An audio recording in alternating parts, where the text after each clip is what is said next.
Alrighty then, gamers. It is Sunday evening in the Eurolands, and we're getting ready to rock. The guilty and the gear alike.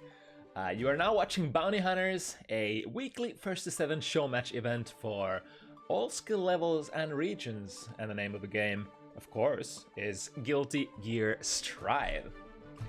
I'm your usual host QK for the next couple of hours through these next 7 exciting matches. And yeah, since we're a little late, a little behind on schedule, I mean, I do love talking shit for 10 to 15 minutes before the cast usually, but since we're nearing the go time, let's get on with the show and take a little peek what's in store.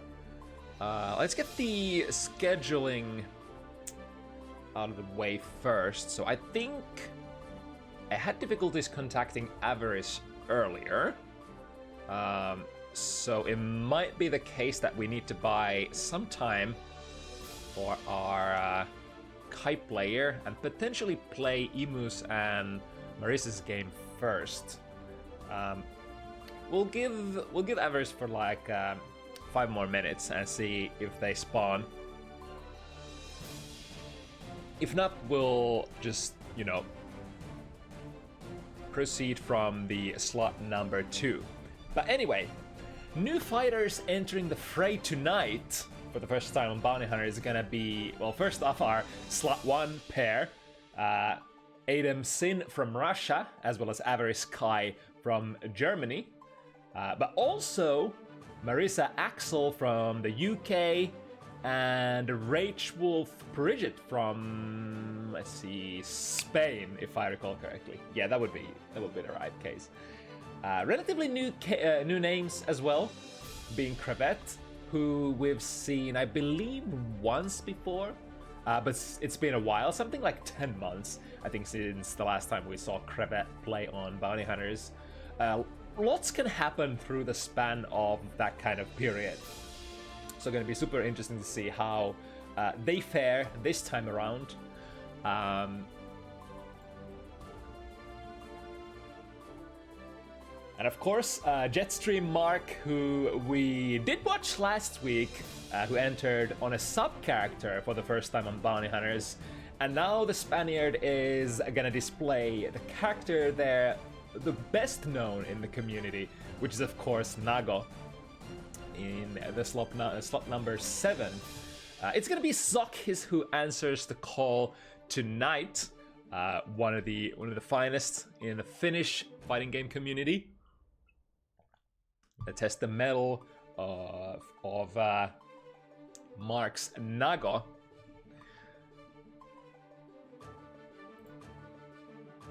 Let's see, did I?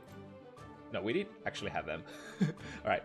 So in the sixth slot, we got hiwill. Supposedly hasn't touched Bedman in a while. Has been playing the new character Alpha Valentine, but you know, allegedly feeling very confident in this matchup, and you better feel confident as well, because Decoy is now quite the gamer and probably plays quite actively as well. It's an interesting matchup where you have a character, Bedman, who can play from kind of far away, but Bedman does need to get in eventually.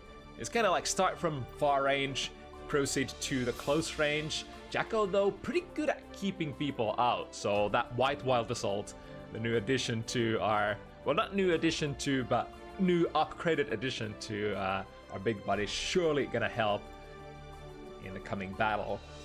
In the 5th matchup slot, we got more big bangers.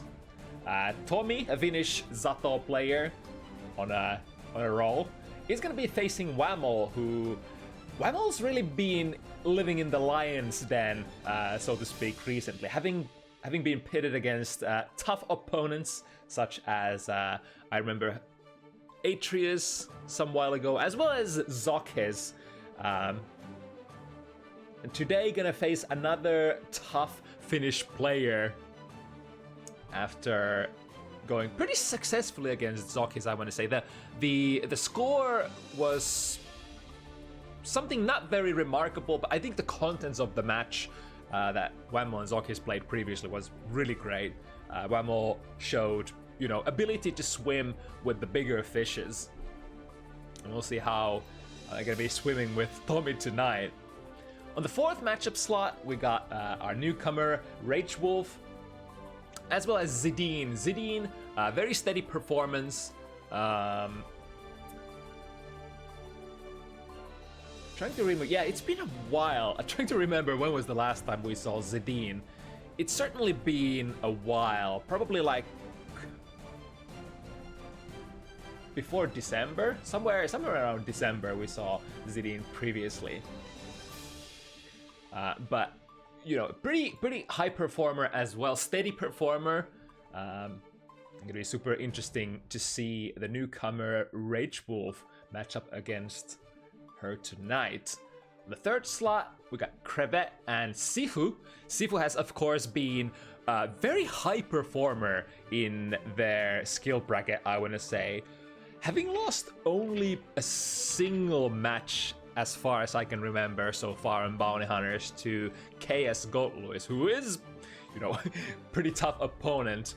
Other than that, Sifu has been really on the roll, and once again, gonna see if that record stays clean. I think 5 straight victories so far. Crevette, from, you know, what we've seen of them like roughly a year ago. It's gonna be an interesting match. And then on the second slot match, which we actually might be playing first. Actually, a small moment, I'll update the players. Since we haven't had word of Avarice, I think we have to proceed with this matchup, so...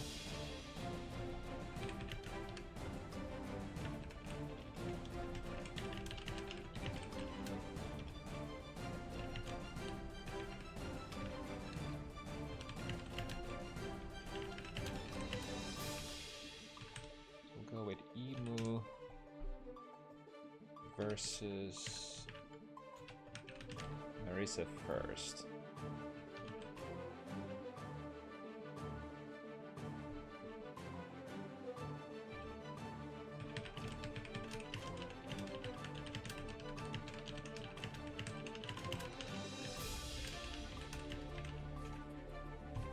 Alright, the players have been informed that they can indeed join and start whenever they want.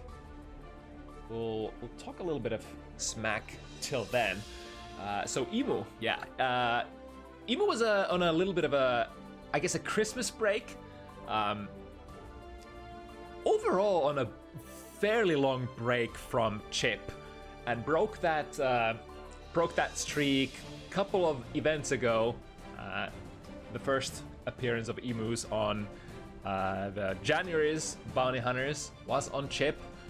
Had a little detour on Happy Chaos, but the Chip seems to be still performing extremely well. Had a really tough matchup last week. Went down to the last double Luigi, last round, I believe. And even though Ehmu lost that game in the end, it was against a very, very formidable Faust player.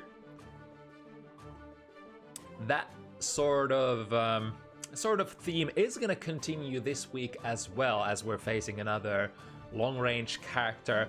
Although Chip, as a character, tends to not struggle too much against zoners, because you do, of course, have lots of different tools to position yourself on a moment's notice, as well as, you know, one of the fastest run speeds in the game, as well as 3 jumps instead of 2, so there's that. I think Ehmu was also good to go, gonna join in a moment.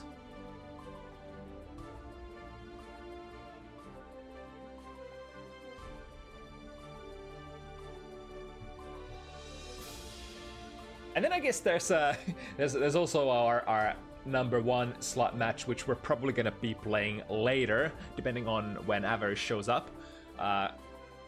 This is an interesting match. So 2 newcomers Avarice definitely not a new name for me though. This is a player who does play Exert quite a bit. You see Avarice playing on most, weekly events. Mostly see them, play at least on one of the weekly Exert events. Plays Exert on a decently high level as well. So interesting to see how the Exert Kai fundamentals transfer to Strive Kai. I believe Avarice is a little less experienced on the Strive front, according to their own words, but looking to play more Strive recently. This will be probably our, I think this is our only rookie matchup of the evening. It's an interesting one though, because, this will be the first time I ever see Aiden play, as well as the first time I see Avarice ever play Guilty Gear Strive. But yeah, let's loop back to the number 2 slot match, which will be the one that we're gonna be playing next. So Chip versus Axel. I know Marisa plays couple of different characters. I think I've mostly seen Marisa play Sin on stream, on their own stream, to be correct, because this will be the first time we see Marisa on Bounty Hunters. But yeah, Marisa does have a couple of different characters. I believe depending on the matchup, they play different ones. And in this one, going in with Axel. I forgot which match. I think there was some lore in the sign-up sheets in terms of what Marisa likes to rock.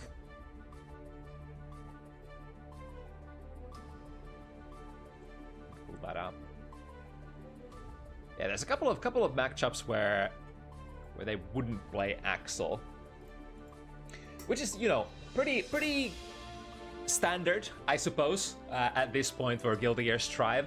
In the older Guilty Gear games, you tend to get very married to your character, in the sense that, every single character is super difficult to pilot, has a lot of unique quirks. Guilty Gear Strive, though, a little more homogeneous in that sense. Not saying that in negative sense, of course. It's really a blessing to be able to pilot, with just being able to master the game fundamentals and then being able to pilot many more different characters, as long as they're standard enough on a slightly shorter initiation period, instead of the kind of whatchamacallit. Usually when you pick up a game, you pick up a new character in the older Guilty Gear games, you would probably have to play that character for at least like a half a year till you get any sort of relevant results, unless you're an absolute goat. Oh, we did have a response from Avarice though, but I think the Ehmu and Marisa pair are already raring to go. So, damn, what a mix-up, Marino.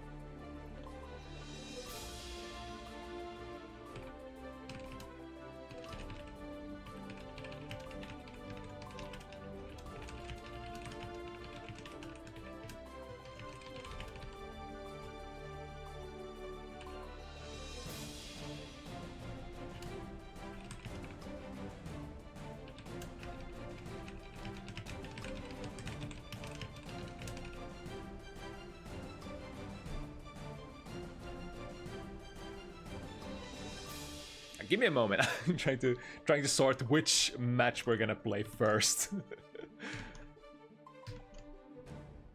So I believe we have Marisa and Avarice in the lobby.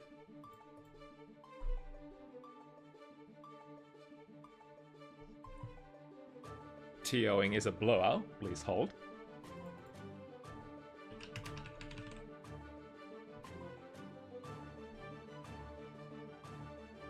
Alright, yeah. So we're gonna do it in this order. So Ehmu and Marisa first, and after that we're gonna play Adam and Avarice. Okay. Otherwise, the roster will just proceed as planned. Oh, I forgot to start my thingamajig. Let me get this one online. There we go. All right. I'll switch the names as well. So all right, there we go. They blame the beasts. All right, so. Oh, I got a wrong flag for Marisa, by the way. Or hell. So this should be UK flag if I recall correctly. Versus Chip. Duel 1. Let me make sure that I don't have the wrong things. Yeah, all right. So we should be, despite all the hustle and bustle, should be ready to rock this. And so far, both players have scored a little bit of damage, but Ehmu has that ever so important corner position, and more importantly, Marisa with no burst to spend. So this is gonna be very overbearing pressure coming from going here from Command Crab. Has an option to RC, does so. That should be the kill, yes, indeed. Ehmu takes a quick one. And a lot of these rounds will definitely be quite quick if Chip manages to get the ball rolling.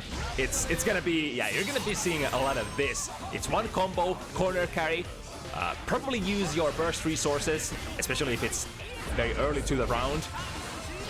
Has to use the burst here to avoid going through the wall once again, because that would give Ehmu a very oppressive amount of resources, as well as that, you know, infinite positive bonus loop, or quotations, infinite positive bonus loop. Not quite so infinite anymore in the current patch, as they shortened the time that you get to spend in the tension build bonus state. Right. Quick dash B. Marisa trying to gain some amount of control of the matchup, but it is so difficult. You're playing against Zanif after all. Some success here. Ehmu does have a burst, but oh, okay, interesting conversion. Jump 2K just ends up clipping air to air. Very rare hit there, but also ready to spend the red RC and pop Marisa higher up in the sky to make for a comfortable conversion there at the end. Mankind knew that they cannot change society. Duel 1.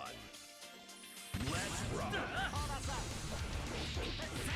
Of course, Marisa would love to slow down the pace of the match as much as possible, but like we said, it is kind of hard to contain this character Chip. And a lot of the times, you know, many other characters just end up having to cope with their faster folks, such as like 2K.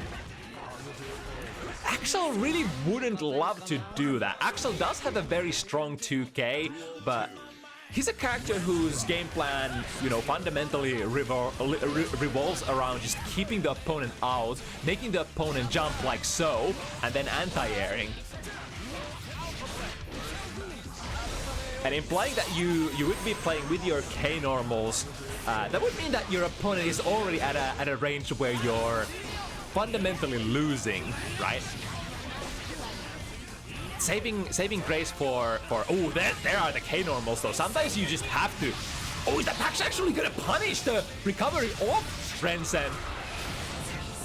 Quite enough damage, but we're going into the fucked up mix-up afterwards.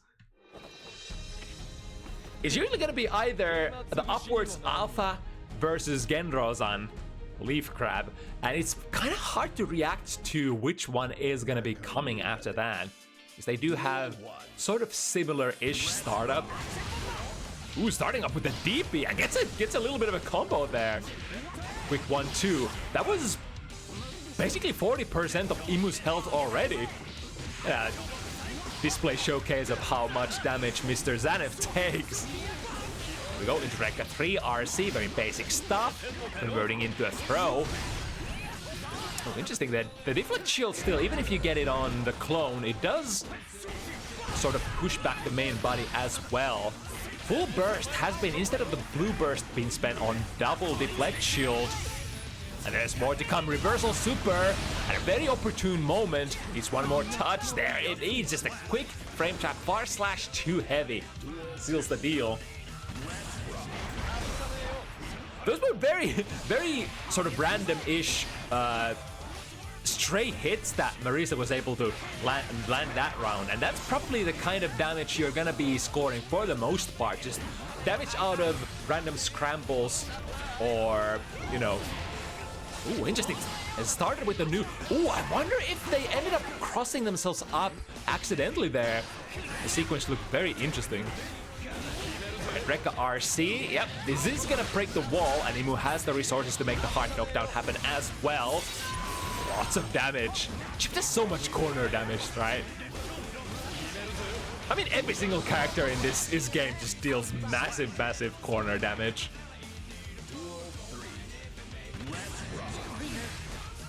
And plus frames, finds the 5k 2D. Already decent amount of damage done. Would only need to do that one more time to get the round.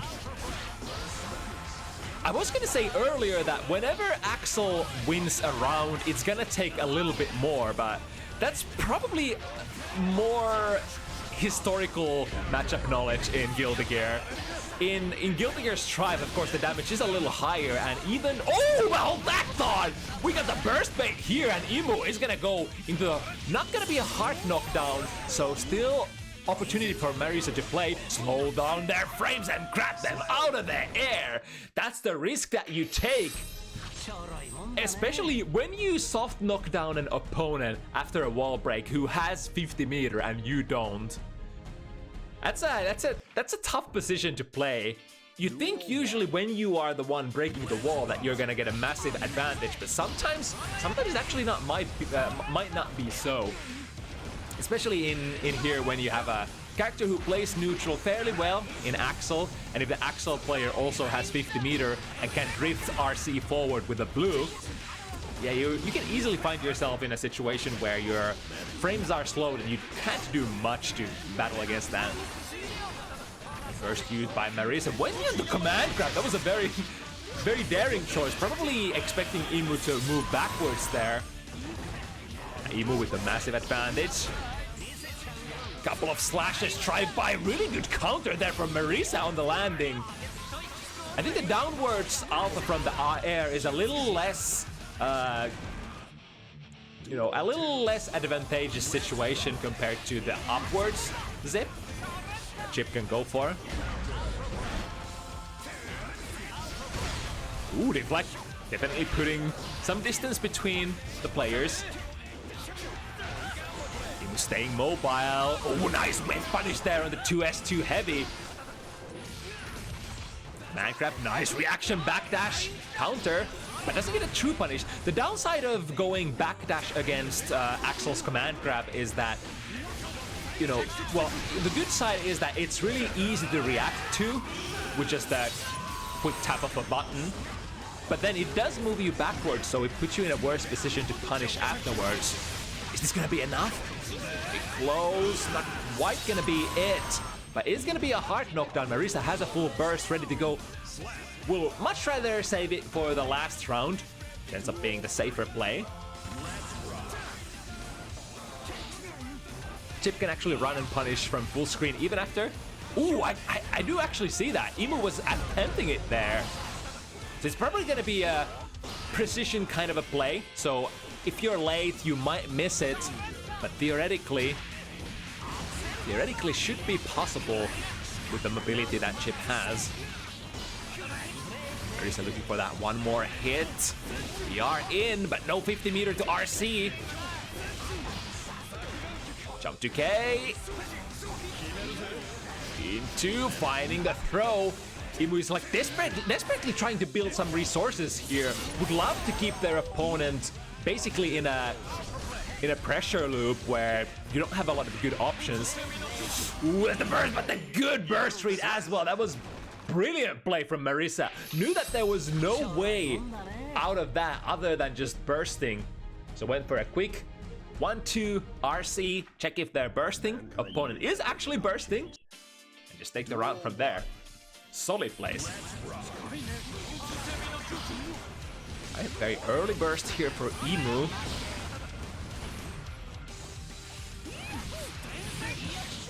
Damn, Chip just takes a lot of damage from like straight 2 heavies. 2 heavy into Rensen is probably gonna take like 3rd or 4th of Chip's full life. Ooh, missing that conversion. There we go with a miss 2S, 2 heavy. Cancel on whiff. Finds purchase and forces Marisa use a burst. Ooh, that was a very interesting interaction. 5P whiffing there. It was as if Marisa was like kind of in a dead zone of that 2P, or rather 5P from Chip. Round start 2D with a knockdown. Missed the needy timing though. Slightly unfortunate for Ehmu. Will have to fight to get back in. Does so. The bar slash, big counter hit here. Should go into a wall break. Yes, indeed. Early to the burst, but already so much damage being done. And Marisa does only have deflect shield here to defend with. Marisa has been defending fairly good, fairly well, just using that 50 burst, only the deflect shields. So we'll find no remorse from Ehmu here. Once again, choosing to spend all of that, or rather save all of that burst resource for the last round. Very smart play so far. There we go, that's it. That's the punish. But the Rekka without 50 meter is quite a gamble, and Marisa pulling through with a punish. Flash in there into the K range, basically the best range that Chip would love to be in at most times. Will allow him to tick throw very effectively, as well as use basically any of the close range tools in his kit. Ooh, that was a cute maneuver. Make them block Rens and RC go into command grab. That looked like it was... Honestly, I gotta say, I haven't seen that trick before. It kind of looked like you recover out of the Rens and block stun just before the command grab goes online. I mean, most often you would be expecting, you know, Rensen being the pressure ender, or rather the sequence ender for Axel. Ooh, hops over that 2K mash. Marisa opting to use the full burst here for a blue one. Here we go, Ehmu. Do we get the wall break? Yes, indeed. And with the red wild assault, hard knockdown. Lots of tension this time to defend with. Goes into the YRC, which ends up being, I think, like blue burst.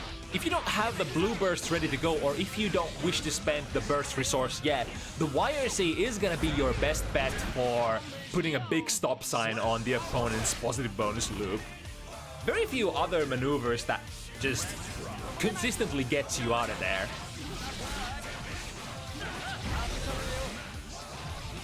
Alright, spent the red wild assault on the wall stick. Wasn't able to get the hard knockdown out, but doesn't end up better. Goes for a hard bait here. Marisa not ready to bite on that. However, the lower your life runs, the harder it is gonna be to use that burst. Marisa, though, I think this time going in with a meta choice of not bursting at all. Oh, that's very minus. Ehmu gets him there, drops the combo. RC to save themselves. The counter RC, oh my goodness.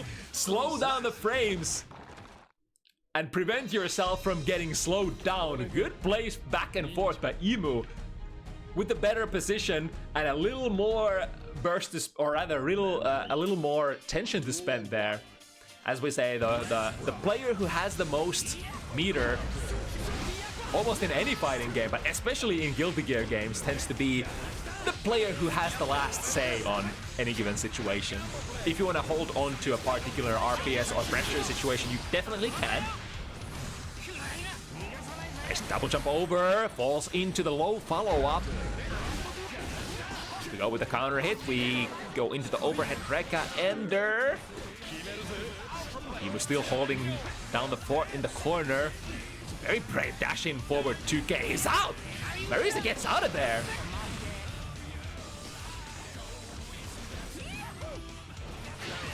Be very careful here, Marisa taking one more hit. Blocks to the right side, but the second alpha, every one of those alphas is gonna have to be blocked cross up, you will have to adjust your block properly. Did adjust for the first alpha, but not for the second. Go the RC, or sorry, red wild assault to extend pressure. Even though you are a keep away character as Axel low, you do have some okay pressure options still, especially when you can reset your pressure sequence with that red wild assault. But I think the red wild assault for Axel is probably gonna be used more. Ooh, but the bait here, 2D to completely whiff, make the DP whiff, and with a very nice punish.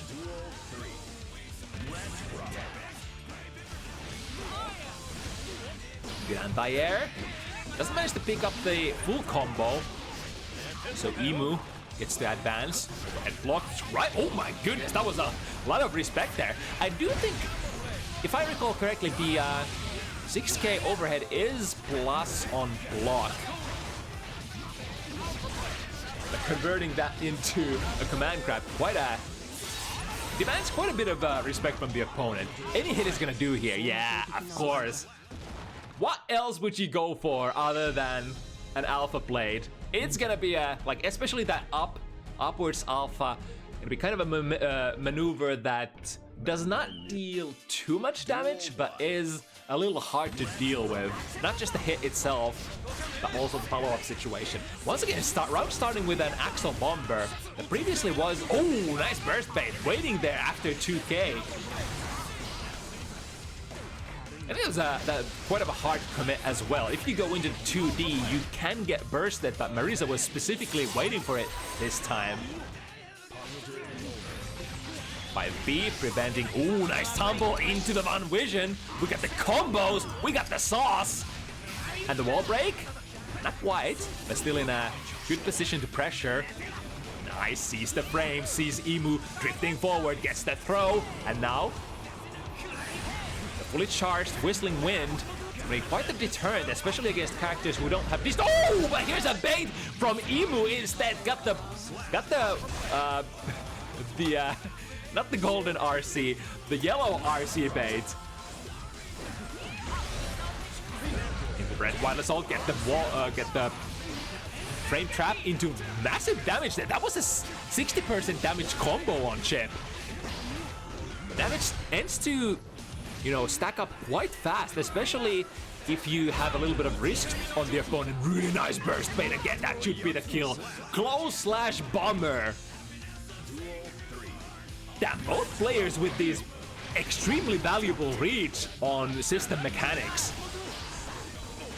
And you better, I think the better players tend to have a pretty good, not just the RPS game, but just a general sort of sense when to RPS for the big universal mechanics. Looking for the whiff punish.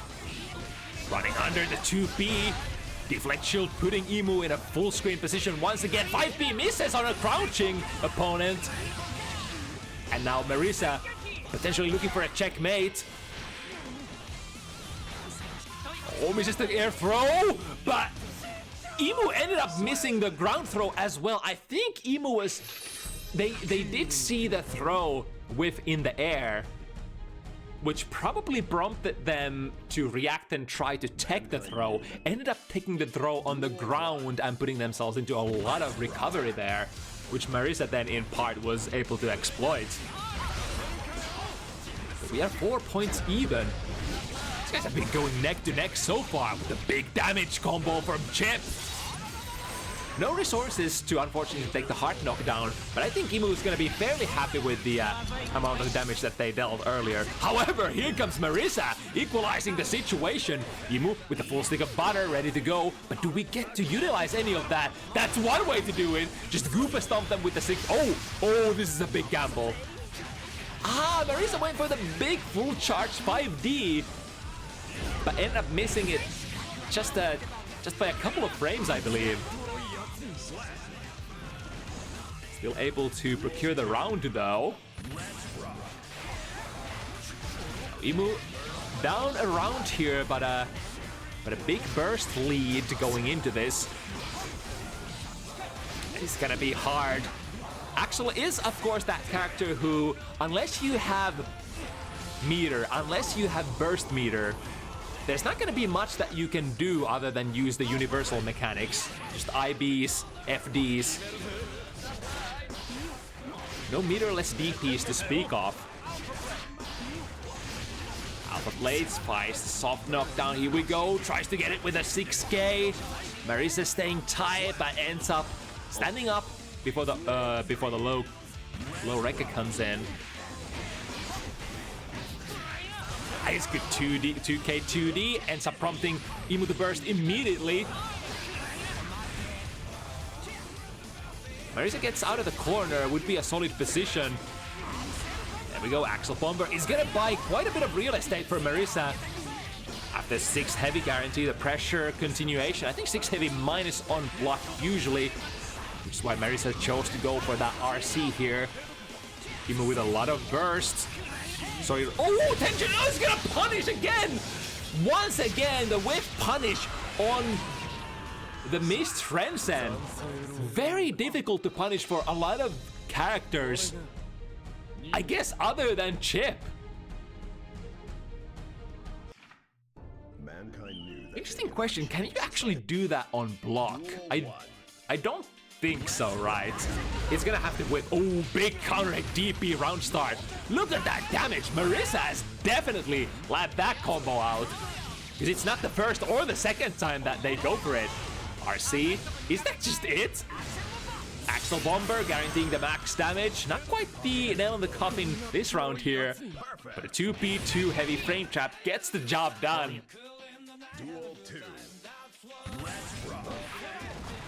Right, get that knockdown, big counter hit. From Marisa goes for the burst. Ehmu does so as well. That's very important. Fakes the side switch there. So the downside, the reward, you did get the hit, but the downside is that you didn't get to the mid-screen position immediately. Able to fight their way into a fairly advantageous position, even putting Ehmu behind them, finishing the round, and once again, bringing it 5 points even. Alright, we are heading into the championship rounds. 2 more for either player to take this home. Marisa, the first comer on Bounty Hunters, fighting against one of our regulars.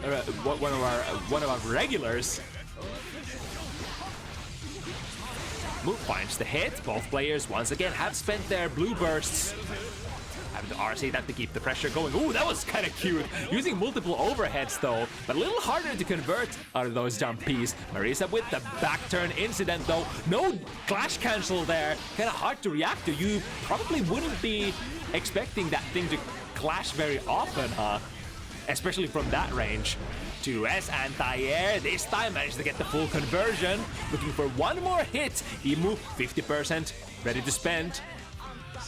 I think at this point, the Zanzei Aroga full screen with punish on those whiffed Renzens probably in the back of Marisa's mind.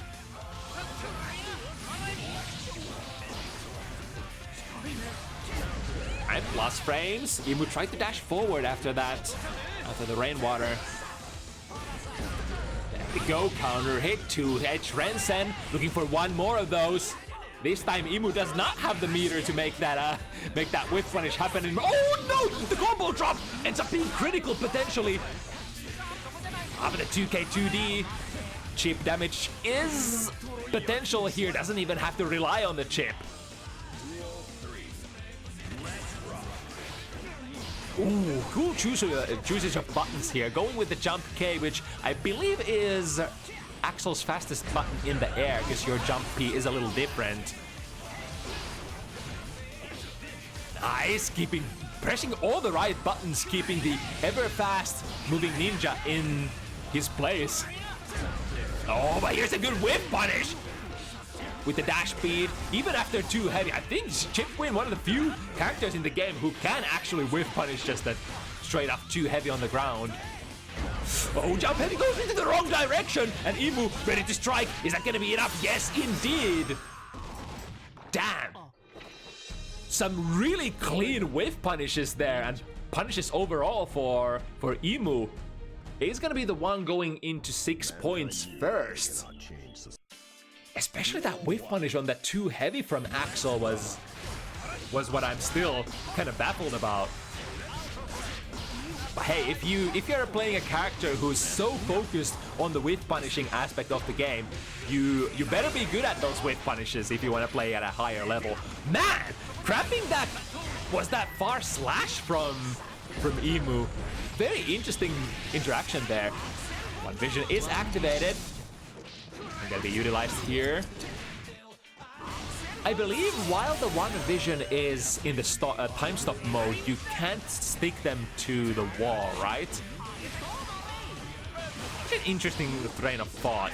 Could you actually use it to extend your combo in some rare circumstances where you don't want the wall to break as fast as it is going to?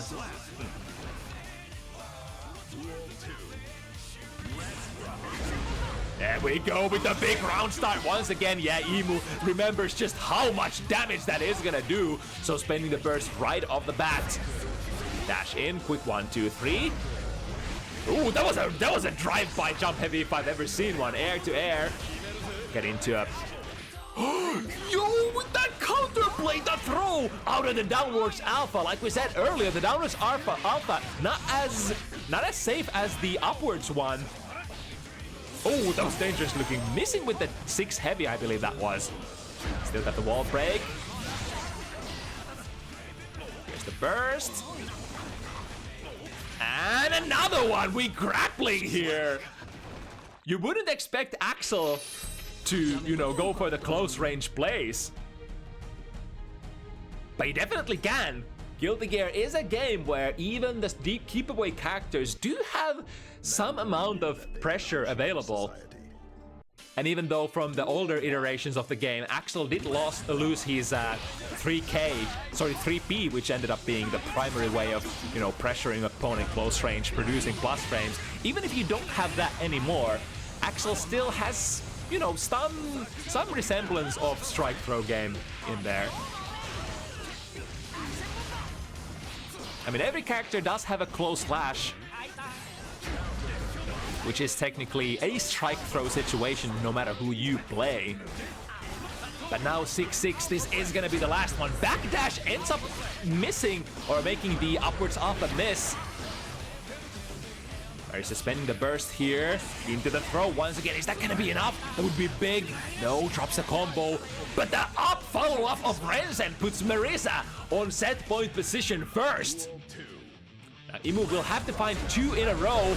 Good start, close line. Oh, the far slash ended up hitting on an airborne opponent. And as a result, that red assault was a little awkward hit to pick up. Air dash into an empty low, doesn't find the target initially. Misses the close slash once again. Marisa ready with the back throw. Jump slashes preventing Ehmu from dashing in. Oh, goes for a 2S. Was expecting Ehmu to be airborne there, but there was no ninja in the skies. We are going to the absolute last round of the first set here. Was trying to charge up the whistling winds. Ehmu having none of that. Life situation very even, burst situation very even, as well as is the tension. Ooh, let's see, Ehmu is in a position to dodge this. Double jump, over. Ooh, that was not a true punish, but was punishing Marisa after the super, trying to dash forward, properly improve their position. Now through the wall, hard knockdown. Ehmu has all makings of bringing this home. Lots of meter, look at that meter. That pressure is not gonna end anytime soon unless Marisa goes for a burst. They have to. What the shuriken? Be very, very careful. Any hit here from Chip Zanev. There we go. The snail is so minus on block that Ehmu just able to dash in, get the punish, no matter what button you press, as long as you get something.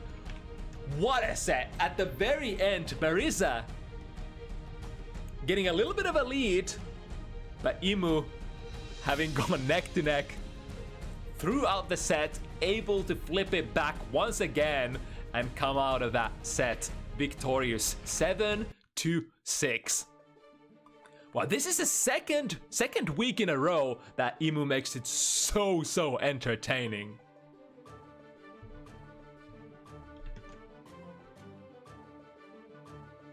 But good shit for our first timer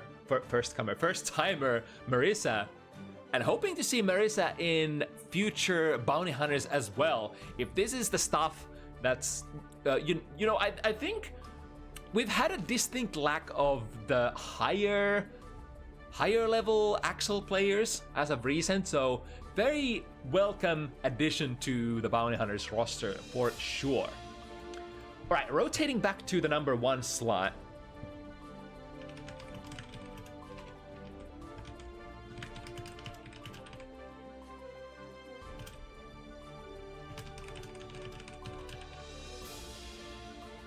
So we got Ehmu in the lobby already.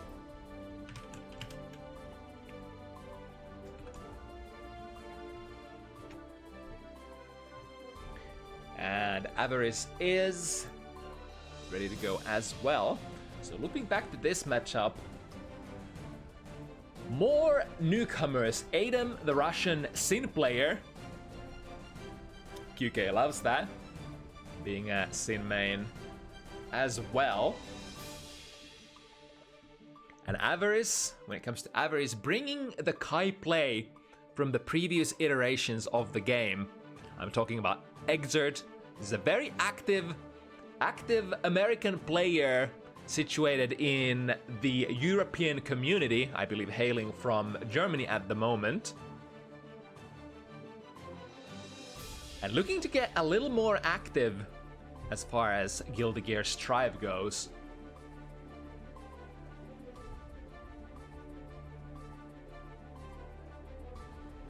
A very classic footsie matchup, Sin versus Kai.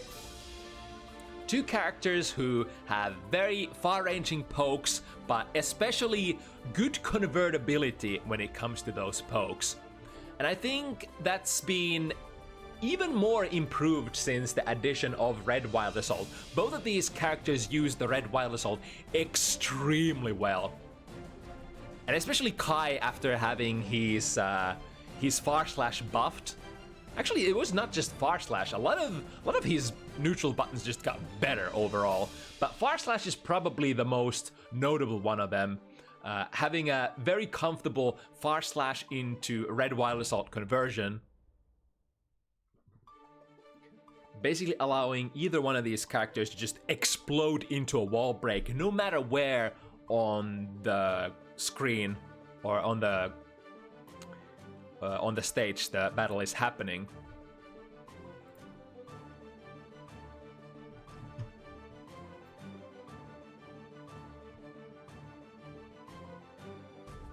Ehmu is having difficulties joining the room. I might have to re-host it.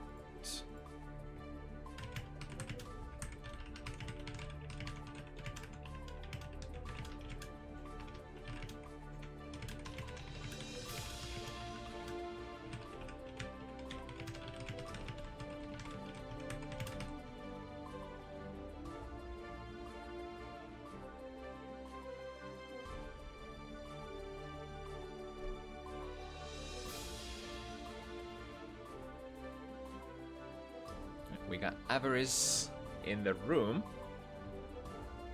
Ehmu is gonna reboot his game and see if we have more success with this. Allegedly, Ehmu did have this issue yesterday as well. I mean, a lot of us have had this issue when it comes to player rooms. Oh, is Avarice having the problem as well? You know, the problem might actually be on my side.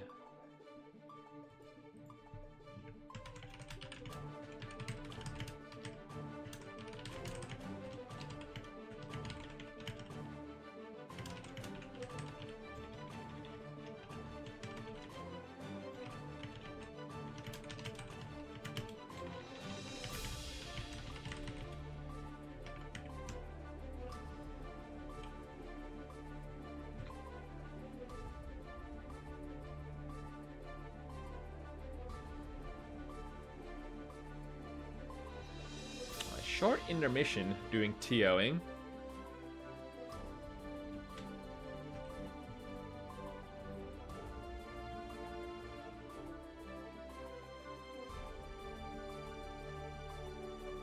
Damn, one day we'll have working lobbies.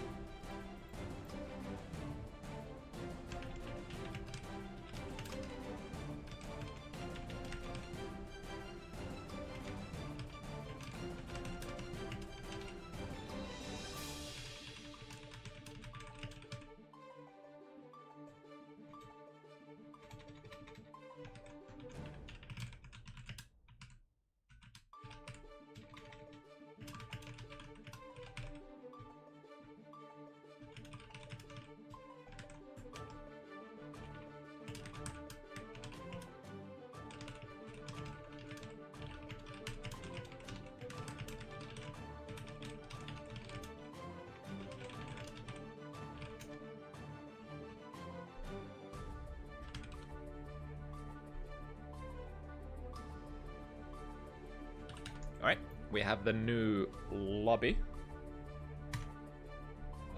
Give me a second. There's a million things I gotta do here. So first off, join the new room. Actually give it the code to Avarice.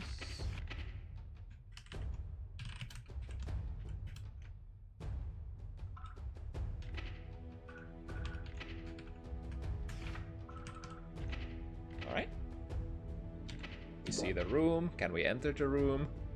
Please? Gaben? Ishiwatari? Hello? Now I'm having difficulties joining the room. Say it isn't so, senpai. Say it isn't so.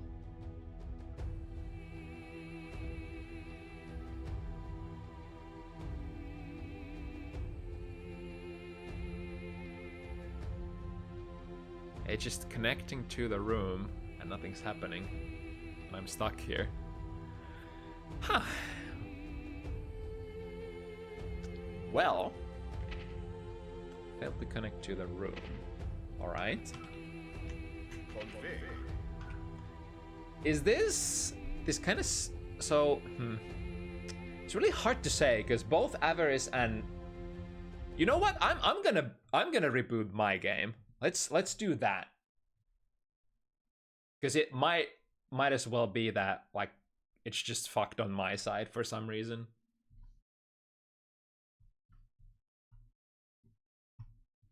We're gonna try every single trick in the book to fix this.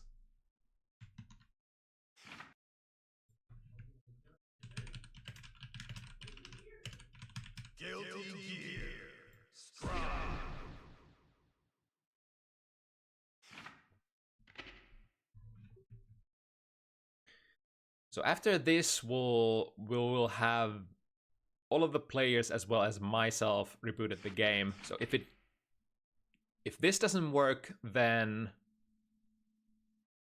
then yikes! I'm actually scared if this doesn't work. All right, here's the hoping. Sundays usually good days for our servers.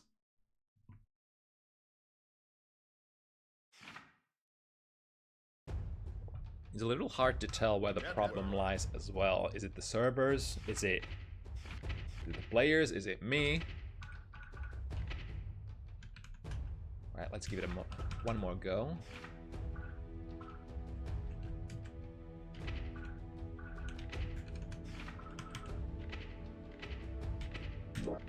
Alright. I see Avarice in the room already. So we have that. But for some reason, it looks like I cannot join the room. Well. Oh, there we go. Okay. It just took a second. No worries. We're saved. I'm finally ready to go. That was a little stressful, but we got there. Alrighty. After 10,000 years, we get to run Aiden's and Avarice's match. So Aiden from Russia, Avarice. Duel 1. hailing from the United States, but representing Germany this time. Let's go! I did say both these characters do have a lot of, you know, explosive potential to convert into combos anywhere with the use of Red Wild Assault, but also these are two members of the House Kisk, which means RTL is go for both of these characters. So with 50 meter, they can, you know, Sin can get a wall break from basically full screen, and Kai can almost from a full screen as well from the other side of the stage. Right now with the corner pressure, oh my god, the upper 6K ends up working out. That button has quite a lot of range, not too much disjoint, but the range is pretty good. Running under the fireball, that was the extreme. Oh my god, Aiden with all the right options here. Looking for that one more hit. Momentum burst, keep them in the corner. That combo would have probably finished Aiden. So I love the last minute burst here.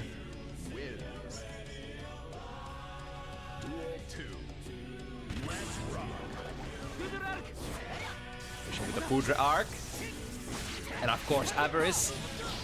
Accustomed to the Exert Kai, I would imagine that Avarice has pretty active and pretty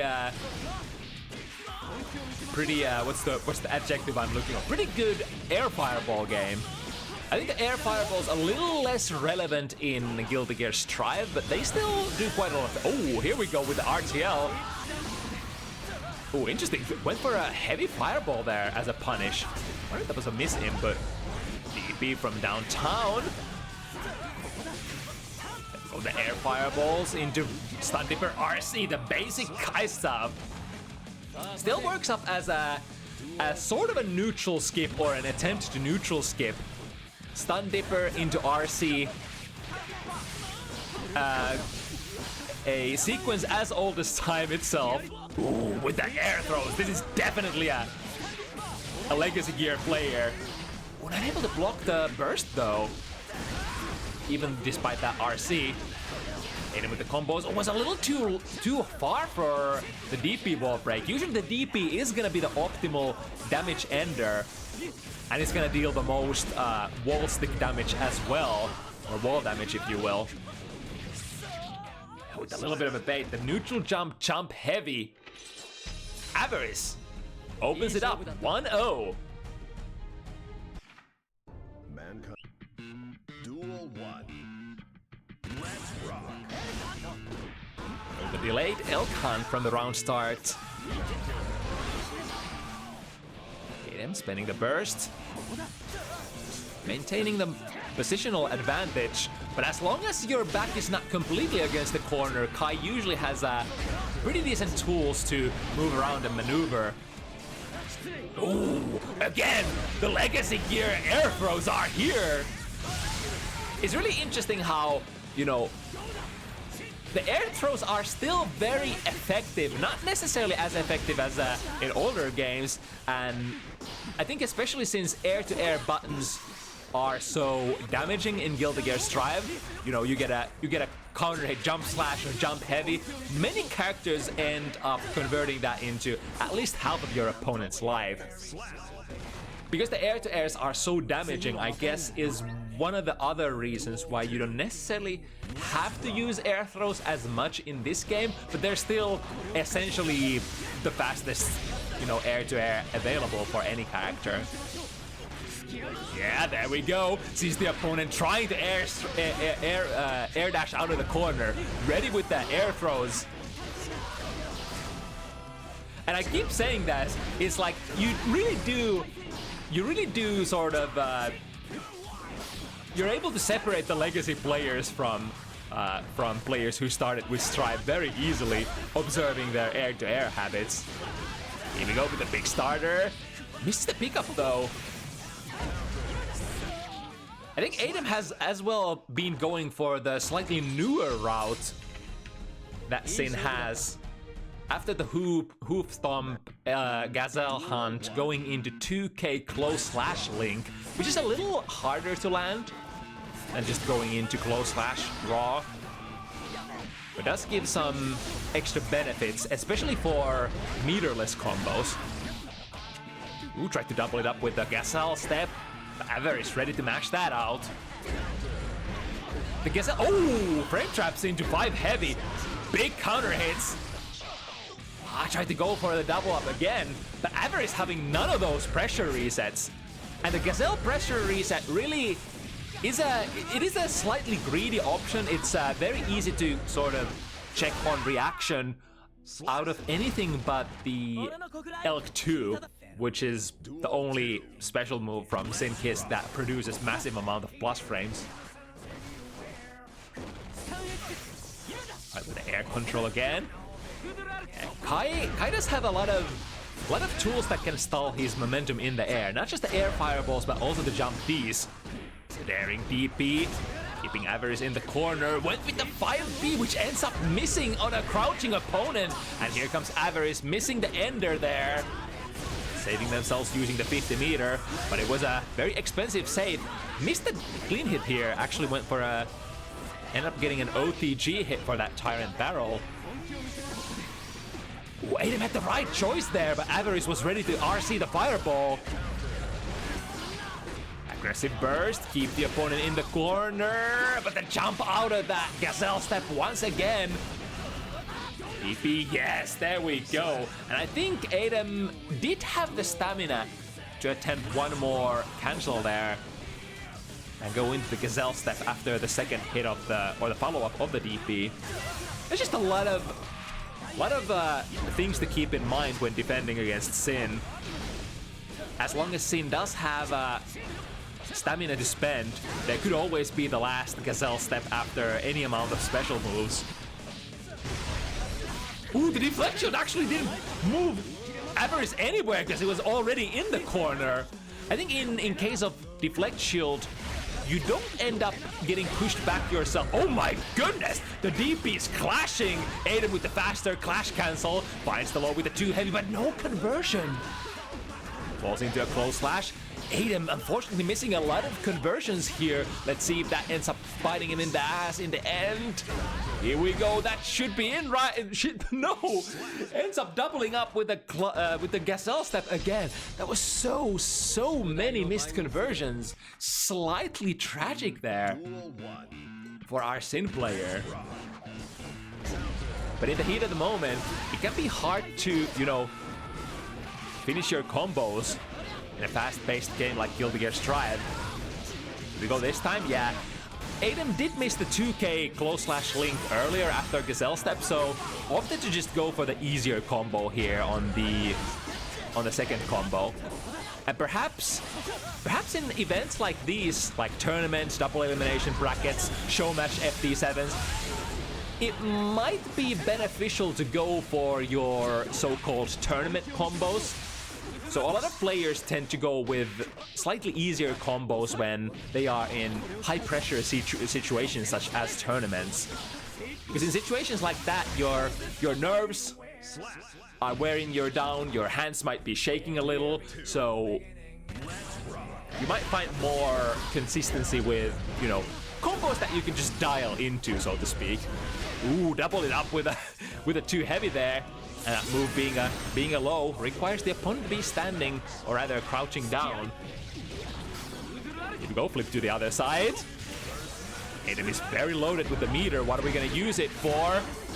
Have to use burst out of that combo to get access to the meter. Oh, but not really getting to use the meter for anything. Here we go, drift forward, finds the DP.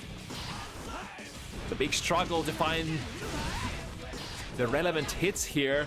R slash is a little late, probably was wanting to go for a close slash. It's very common for, not just with Sin, but also other characters. If you don't quite get to the spacing where close slash activates, you get the far slash and then completely miss your meaty situations, because the frame data, the startup and the actives are going to be very different for those moves. Ooh, DP out of that Oki fireball. Again, speaking of missing your meaties, the 2S a little early there, and again! These are the things that you kind of get a little bit more comfortable in due time. And this is technically a rookie bracket matchup, so Averys with limited amount of experience in Guilty Gear Strive, as well as Ehmu. Not sure about how much experience they have in, fighting games or Guilty Gear Strive overall. But when we are talking about less experienced players, it is fairly common to see, mistakes such as missing your meaties with 1 or 2 frames, dropping some, BMBs when it's really awkward situations. You land like a air hit, or rather hit on an airborne opponent, such as this. But Ehmu this time goes for a full conversion. Yeah, that was other than missing the ender there, that was pretty good. I think as a Sin player, I think Ehmu tried to charge the red assault fully, which is not what you can do out of a DP ender. If the DP ends up sticking your opponent to the wall. Now with the DP, big starters again. Tyrant Barrel ends up hitting high enough. In some of those Jackal combos, especially when you combo into a very non-pro rated 2 heavy, it tends to pop your opponent up very high. And sometimes if you're trying to... Ooh, look at that! A clean sweep! But yeah, sometimes when you pop up your opponent too high, you might end up whipping with the Tyrant Barrel as a result. Here we go, quick 1-2 into the corner, plus frames out of the flick kick on electricity. Slash is the starter once again. Yeah, going with the easier route. And Tyrant Barrel lands this time. This is exactly the kind of consistency that Ehmu is gonna need. Plus frames from the 6K and frame trapping into the close slash. That's it. That's the Sin play that we've been looking for. Ehmu able to avoid all the combo drops, all the mistakes, just going with very basic sequence. Duel 1. Let's rock.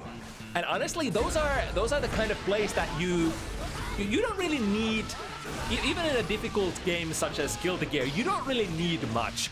As long as you do just the basic stuff and never drop the basic stuff, that's honestly enough to even fare pretty well at the highest level of the competition. Like, it's very, very common, especially like in, oh my god! Was that the second hit of the DP ended up catching Average trying to escape the corner with a jump? Duel 2. Let's rock. We're turning up the heat here for Ehmu. Once again, close slash starter. Yeah, going with the easier combo. Finishing up your plate. Second hit lands, prompting Average to burst out.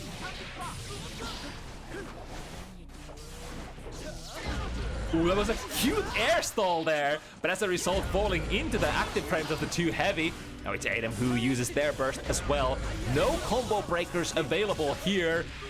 Wow, that was the very last active frame of the flip kick.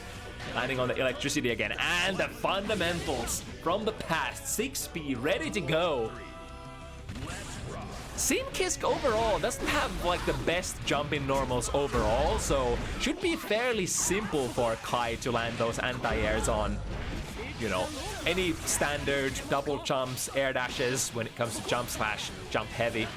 Sin is extremely good air to air. Oh, a little too close to the sun here. Went in with the heavy fireball, Oki, which is to meterless DP characters always DPable basically. Right, reset in the corner. Throw a little too early. Ooh, this could be a start of a comeback. But that drops the combo. Ehmu has been really good at picking up combos from like the biggest starters. Uses that close slash very effectively. The downside is even like if you try to sort of in a close point blank situations where frames like even a matter of like 1 or 2 frames can make the difference. Sometimes the trade-off of what I'm trying to say is you might want to use a faster button that might be more consistent, but if you use a heavier starter such as close slash to play those point blank situations, if you manage to hit with a close slash often enough, might actually be plus EV for you. Ooh, Avery still tried to jump here. So getting caught by the first hit of the RTL. It's gonna wrap up the first round here for Ehmu in this game number 7. Ooh, took a little bit of a micro dash forward, which ended up making the 6P whip there. Ooh, good whiff punish there. But 5 heavy conversion a little too far. Would have had to go into beak driver there. We go, making Avery's miss there, anti-air, landing into close slashes. That too late? Yeah, once again, a little bit too late, hunting for those clean hits. Tyrant barrels. Right, through the wall with the soft knockdown. And a perfect spacing for a 5 heavy.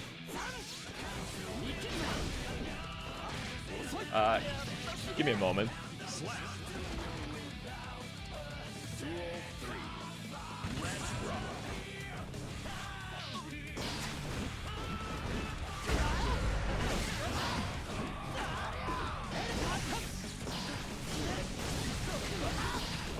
Okay, sorry about that.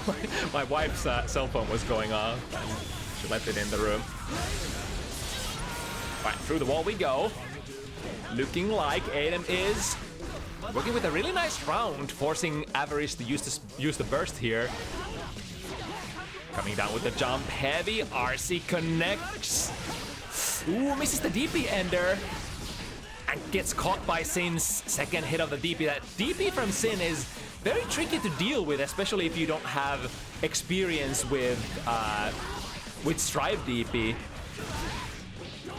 A sort of a carrying theme from both. Oh, that was so nice! Run under! I was just about to say that Avery's perhaps does not have the counterplay to Sin DP, but immediately displaying one of the ways to counter that. Run under after that first hit whiffs, or even if it connects on block. Will put you in a situation where there's no counterplay as far as the follow-ups go. Nice, extending the 2S before the heavy fireball goes online.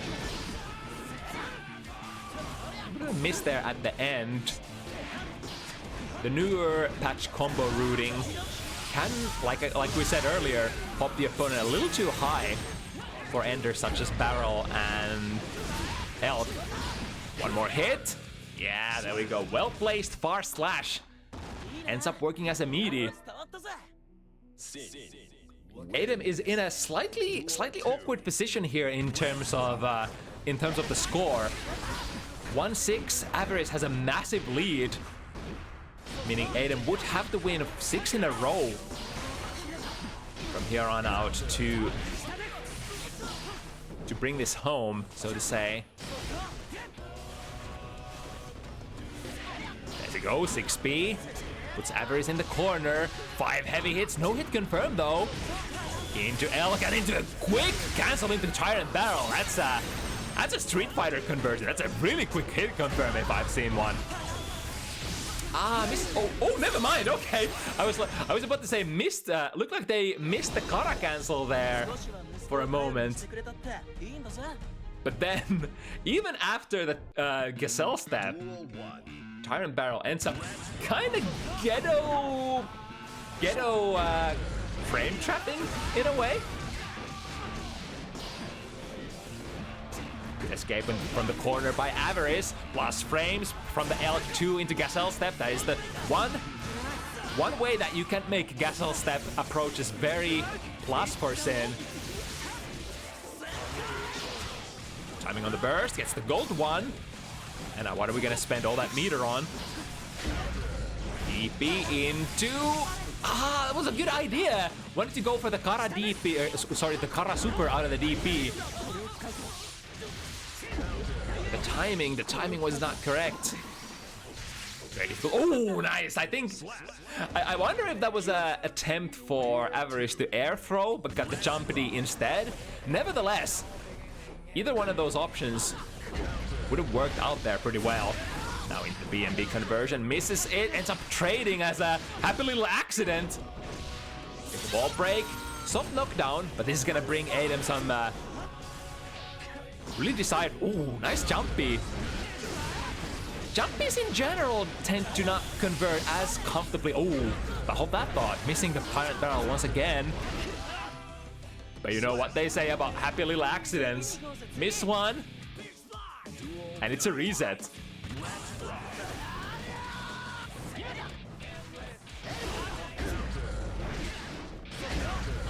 Nice, finding the elk. He's going into the burst very early here to avoid getting cornered. Alright, getting the full sequence. Missing the last pickup though. Lots of spaghetti on the floor for both players. Speaking of spaghetti, missed the close slash, go for it again. Cut. Aver is trying to jump out. There we go, this should go. Oh, again. A little too late on the tyrant barrel. Still anybody's game here. It's a lot of resets, but you know, whatever ends up working out, and Ehmu definitely on the chase here. Mankind. Duel 1. It's looking really grim earlier in that 1 to 6 position, but now starting to slowly believe. Ehmu is racking in the scores, 2 in a row now. How about we make it 3? Cut with the low, too heavy. For considering, like, if you want to go into 2 heavy versus 5 heavy in your block strings and hit confirms, 5 heavy tends to be more, you know, advantageous on block. It's still minus, but it puts in a very nice position to continue the pressure afterwards. But I think the 2 heavy, if you go into 2 heavy, you're gonna get much better combo. So depend. Oh, here we go again. So this, depending on, like, if Kai plays that close range heavy fireball Oki on you, you could go for RTL to punish from much further away. If Kai tries to sort of space himself with that fireball outside of your DP range, Sinkisk, as a character who has a very far-reaching reversal super, can call that out as well. Nice air throw. This time, not able to unleash that DP.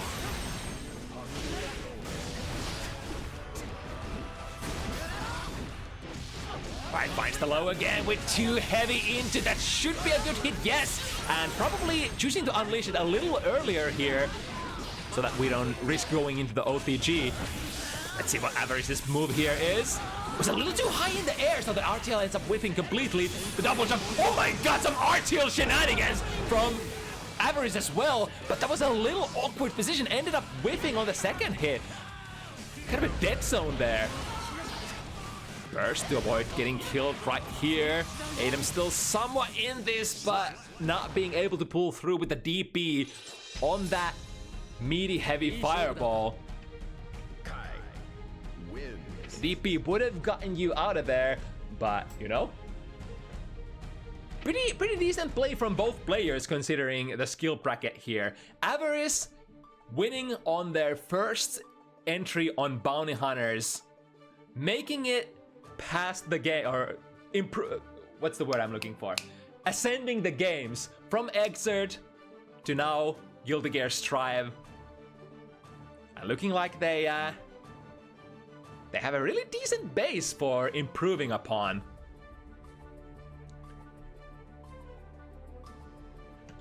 So we shall see in the future what endeavors does this game, or like what kind of endeavors Avaris chooses to engage in terms of, you know, which Guilty Gear game to play. All right, so now let me do a couple of TO tricks as we are moving into the third matchup of the evening. Let me rehost the room and hope everything works out.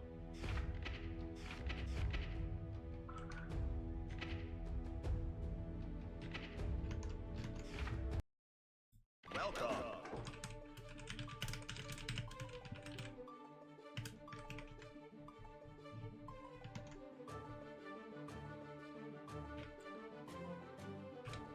Alright, we have the new room. Let me inform the players the lobby code as well.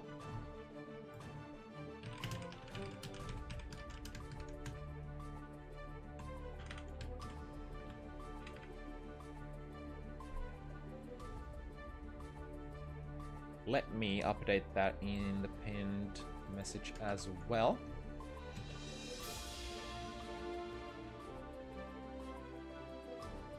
And here's to hoping that this lobby will carry us through. Actually pin this as well, so it's easier to find.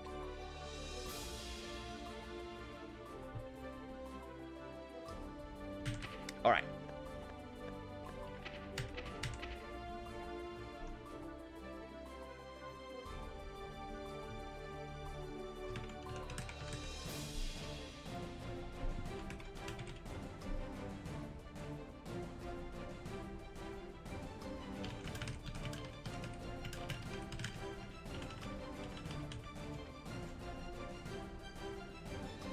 So we got crevette raring to go already. Just waiting for Sifu to join. Like we speculated earlier, it's been quite a while since we've seen crevette play for the last time. It was roughly like 10-ish months ago, so, you know, give or take, roughly a year. And, you know, in fighting game timeline, it's a lot of time to make improvements on your game plan, on your fundamentals, everything. So I'm going to assume that this is probably, and I think I already got some spoilers in terms of, you know, crevette's improvements from my best friend rating update. Crevette has indeed been improving as far as the numbers say.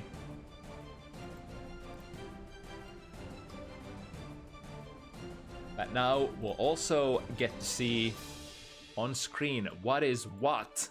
And Sifu is a fairly tough opponent to face, I would say. Sifu, in their skill bracket, one of the best win rates, dropping only a single game out of their 6 matches on Bounty Hunters so far.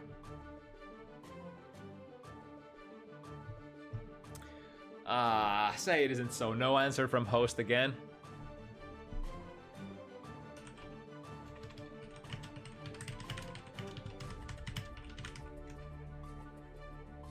Okay, I might have to make one of the players host it again.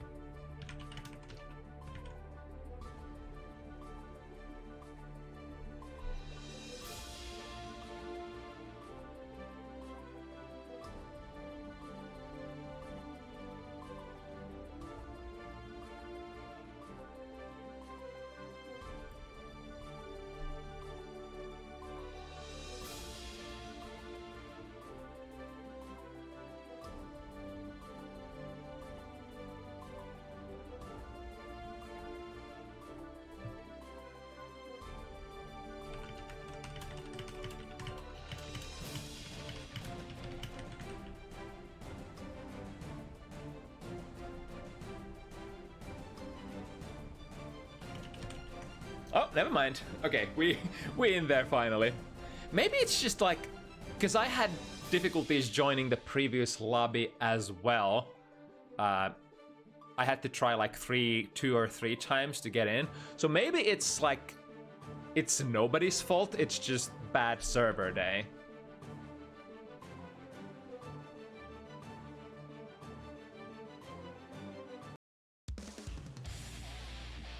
Alright.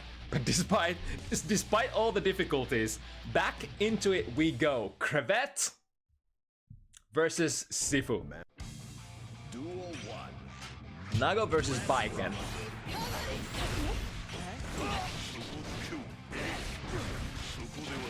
Alright, slide straight into the command grab now. It's gonna be lots of blood to spend here. Sifu, probably a very valuable parry there. If any hit lands, even on block, crevette would have a lot of blood to spend there on the subsequent situation. It is one of Nagoryuki's win conditions, so to speak.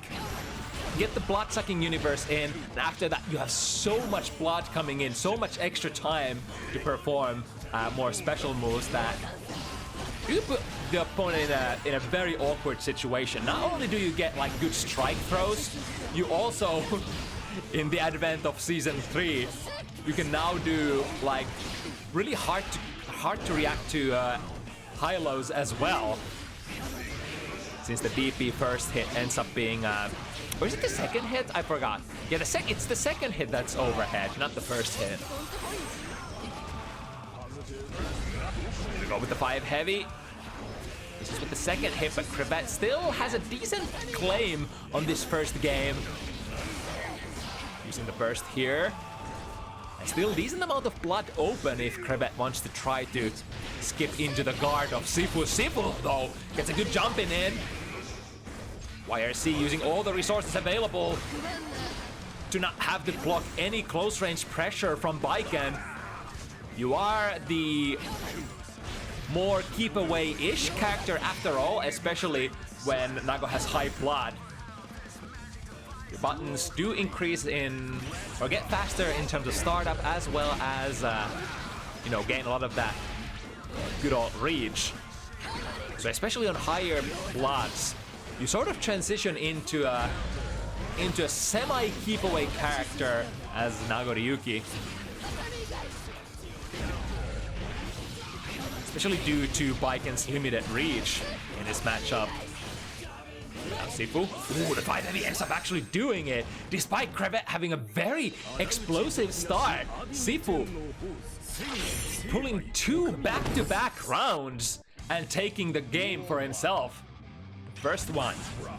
Yeah, Baiken is definitely a character who can make magic happen very fast when you get into the guard of the opponent. Especially after those hard knockdowns. No matter if you get a, you know, I guess the throw would be the best start because that allows you to attach the tether. But you know, just being able to be point blank to your opponent gives you a potent high-low that can't be reacted to. With that tool, yeah, there it is. Good old Yozan-sen. Went for the blood-sucking universe a little too early. That would have hit as well, because Sifu was respecting there for a very long time. The 2S, 5 heavy. Be slightly careful here with the blood. Crevette does have at least 1 or 2 special moves still in them. YRC, but immediately goes into the parry. Now the YRC is usually going to be so plus on hit that your opponent technically can't press anything if you go into a 2K. But also, like YRC into an airtight 2K is not it's not the most threatening option. You probably would love to like micro dash forward sometimes or go for a slower button to give them a little bit of time to hang themselves with. But it can be very dangerous against Bike and against a character who has access to frame 1 parry. Ooh, I was so tricky looking. Drifting forward with the blue RC. Using the blue wild assault as well. Setting up all sorts of shenanigans here. The crevette. After that burst. Would love to unleash some of those Nago pressure situations, but just can't do it here. Back to the neutral. Backdash being caught by the gun. Sifu. Suddenly, it seems Sifu is the one preventing the opponent from playing the game.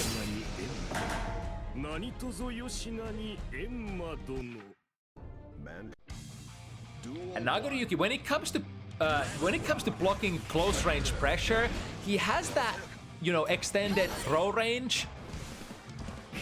But other than that, he doesn't have like any notable super good buttons to sort of mash with on like completely point blank situations. You do have your 5K, which works from slightly further away, of course. Here we go, immediate burst from Sifu. Putting crevette in the corner as well as on a high blood. So crevette won't probably be able to unleash any special moves. Doesn't have to do it either. I mean, when we're talking about special moves, you usually sort of think about the Beyblades, the clones, the clone Fukios that spend the most amount of blood.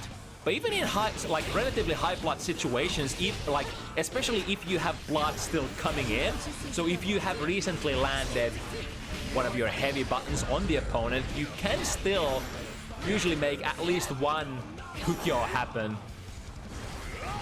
Nice! Instant air dash timing. Skipping the neutral past that 5 heavy. Now crevette bets it all, goes for a lot of special moves, but gets a blood-sucking universe. And now Sifu is in a tough situation, goes for a reversal super that should hit, and that should be that deal as well. Was a good choice for Sifu, I want to say, because that was sort of a checkmate situation for crevette as well. In that situation, you can't really block a whole lot of stuff because crevette would have unleashed so many special moves back to back and potentially threatened the chip kill there. Oh, where are we going? Right out of the corner, drive by Yosan-sen into misses the ender. And crevette ready to unleash the 6B. Again, a little too early on the blood-sucking universe. Still in it to win it. The blood pressure is rising. Doesn't end up mattering. I mean, technically it ends up mattering in the sense that when Nago is high on blood, you do take some extra damage depending on what level you are currently. So that reversal super ended up delivering almost the max damage, or in terms of like max damage, what its damage potential could be. There's Nago's defensive. Oh, what an anti-air 6 heavy Too bad you can't follow. I think you can't follow it up too much though. Waste bar slash. crevette is slightly high on blood here.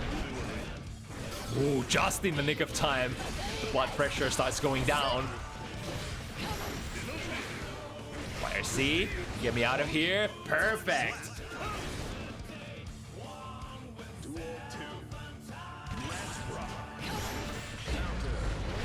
Alright, Abare 6B out of that Kabare situation. The blood spent by crevette on this pressure sequence probably would love to get a blood-sucking universe, and they do! They do! That would have technically been a pop situation if Sifu ended up using the burst there. But crevette finally putting themselves on board with a high risk, high reward maneuvers. I mean, technically, I think if Sifu went for the burst there, I think I forgot what the round count was, but the idea for Sifu was probably to try to save the burst a little bit more. In terms of burst timings against Nagoriyuki, nice counter poke there. 5 heavy from Nagoriyuki, actually probably one of the few neutral pokes that can contest a very disjointed move such as Baiken's Kabari. And once again, the high blood, the level 2 5 heavy with that slight increase in range ends up getting there in time. Nice check there on the dash through Kabari. crevette once again wants to go for that blood-sucking universe, but this time Sifu ready to get out of there before the command grab lands. And now the big question is, how are we gonna play the blood? Oh, all right. We're gonna be perfectly okay for a while.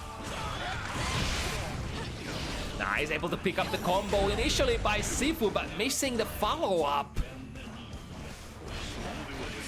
Here we go with a lot of blood open, skipping the neutral and waiting for the parry. Perfect place from crevette. Timing ends up being one of the most crucial factors when it comes to pressuring Baiken. I mean, we are fighting against a frame 1 parry technically, which is very punishable. That like getting baiting that parry out puts Baiken in a counter hit state.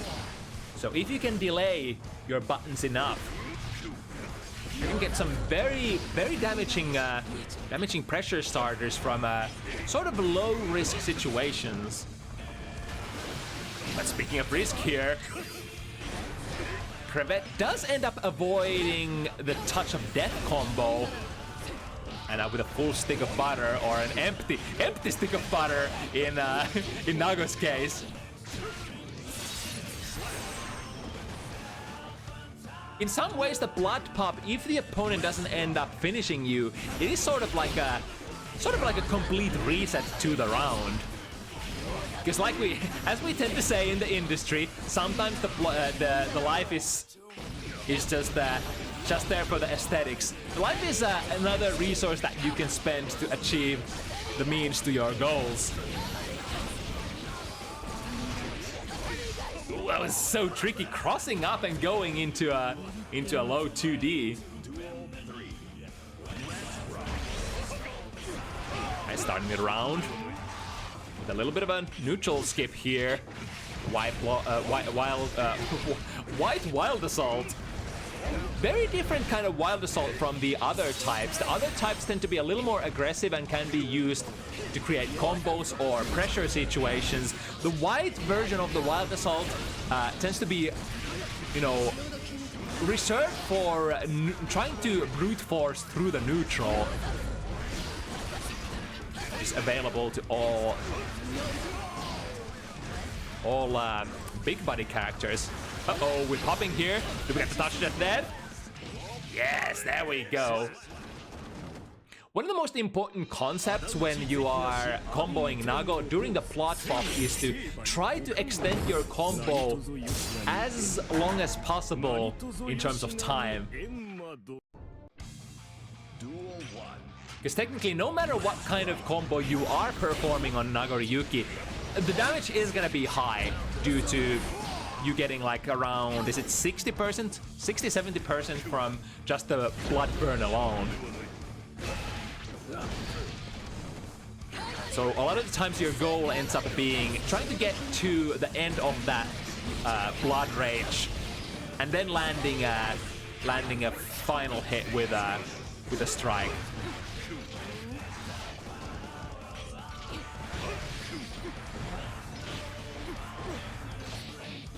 I tried to go for the very classic far slash into a command grab. Sifu having none of that this time. Didn't end up producing enough plus frames from that tatami situation. And now crevette once again goes for it. Far slash into a bite. The far slash sequence, I think, can be delayed enough so you could end up canceling. I mean, for a far slash, you can delay and create, you know, kind of like natural frame traps that can be sort of deterrent for your opponent to press buttons or do anything during that far slash. Might end up, you know, buying you enough respect to go for maneuvers such as the blood-sucking universe. Speaking of BSU! But once again, resetting the situation, and crevette should... Oh, drops the combo! And now the reversal is gonna hit from Sifu. Still anybody's game, but Sifu is gonna have a little bit of an advantage here in terms of frames. Get the throw, and that should be it. Yes, indeed. Last round here on the game number 7. Once again, air dash forward ends up making the wild assault from Nago whiff completely. Nice backdash out. That was the drive by Yosan-sen. But the 5 heavy reaches. Once again, far slash into the command grab.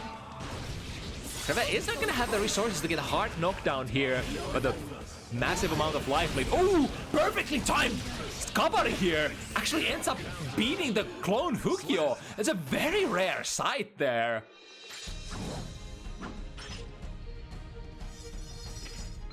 So I think being a strike, Kabari won't end up being deleted by the clone, but then instead being extremely disjointed will probably land a hit on Nagoriyuki as he's coming in with that Fukio behind the clone. Actually, an interaction I've never seen before. Very interesting. Alright, minus frames into parry. Very classic stuff from Baiken. And here comes the mix-up. It's the hit, and looks like crevette is gonna be saving their burst resources for the next round, potentially, yeah. Sees the command dash forward and checks it with the 2P. Now, basically, when it comes to canceling into Hukyo from your block strings, the only mix-up is, I say only, but it's a decently good mix-up. The mix-up basic is Naga gonna cancel Hukyo forward, or is Naga gonna cancel Hukyo backwards? Because Naga can do sort of maneuvers to catch your mashing, cancel any button into backwards Hukyo, and then cancel it into a long-range button to get a frame trap. Ooh, Baiken with those tether, what's the word I'm looking for? Tether,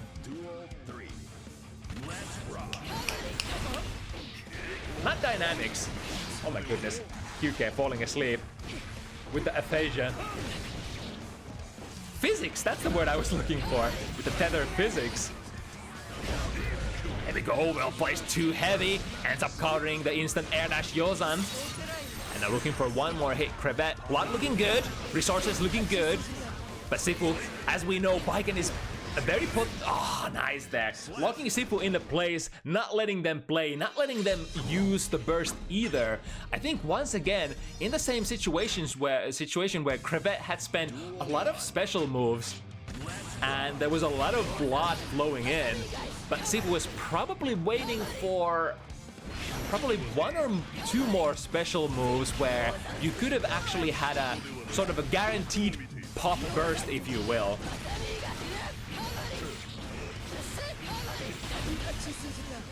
Here we go, TK Yozan. A little more hard to hit confirm, or rather confirm overall in the modern patches for Baiken.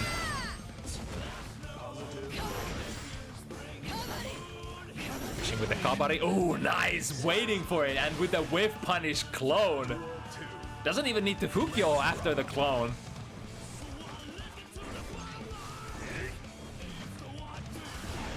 There we go, instant air dash is it's the tool to start this round once again, but this time Crevette is ready with the anti-air. Straight into the BSU. Some options available, another one. Crevette is having a feast here.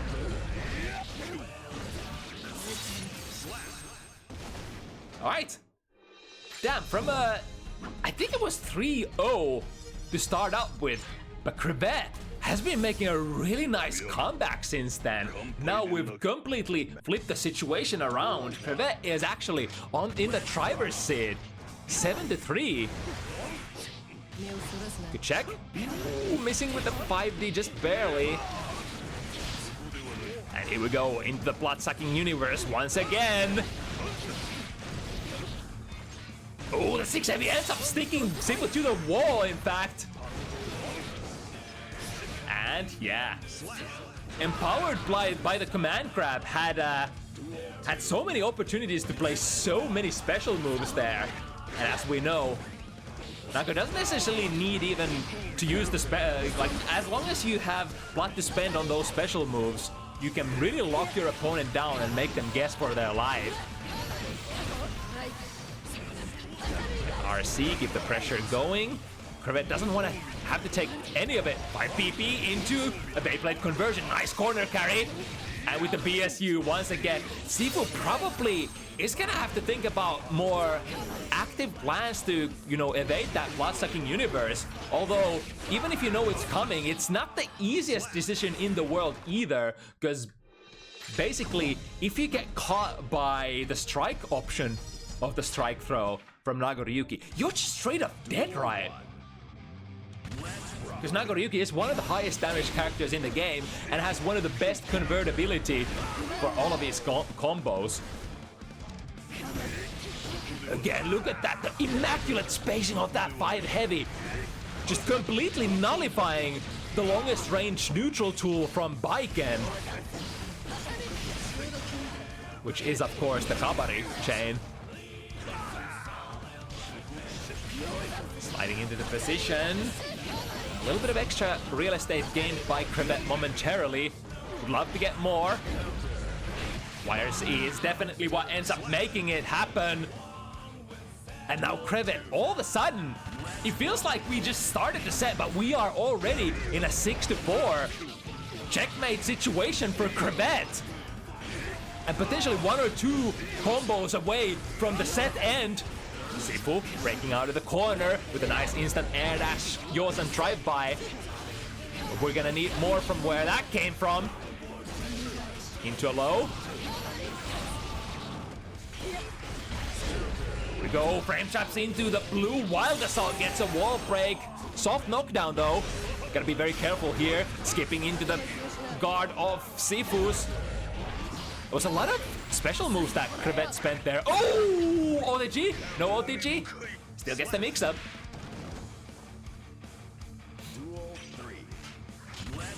That's actually a good point. You don't necessarily always have to, like, if you have a guaranteed pop burst, or opposed to the guaranteed pop burst, you might actually get a guaranteed pop YRC. Oh, interesting. Yosan lands into, doesn't want to have to deal any of this. Like we said, crevette again, 1 combo away from potentially ending the set. Both players with the burst. Crevette spends theirs first. Sifu fighting for their life here, and looks like they are gonna survive to the next round as well.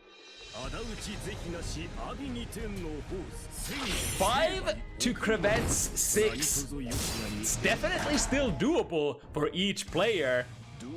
And as we're drawing closer, the last matches of this set. Sifu with the last minute downloads, last minute adjustments, ends up whipping the... Ooh, this should hit, because this is a Fukyo forward. No, never mind! Wait, did crevette actually cancel out of that? Wait, I'm actually dumb. Can you just FD cancel that Fukyo? It looked like crevette completely committed to the forward Fukyo there, or was that back Fukyo? Huh. Either way, good maneuvers. Missing with the PK Yosan. Not the cleanest of input, didn't get it out as fast as possible. I see. Nice backdash, avoiding the BSU this time.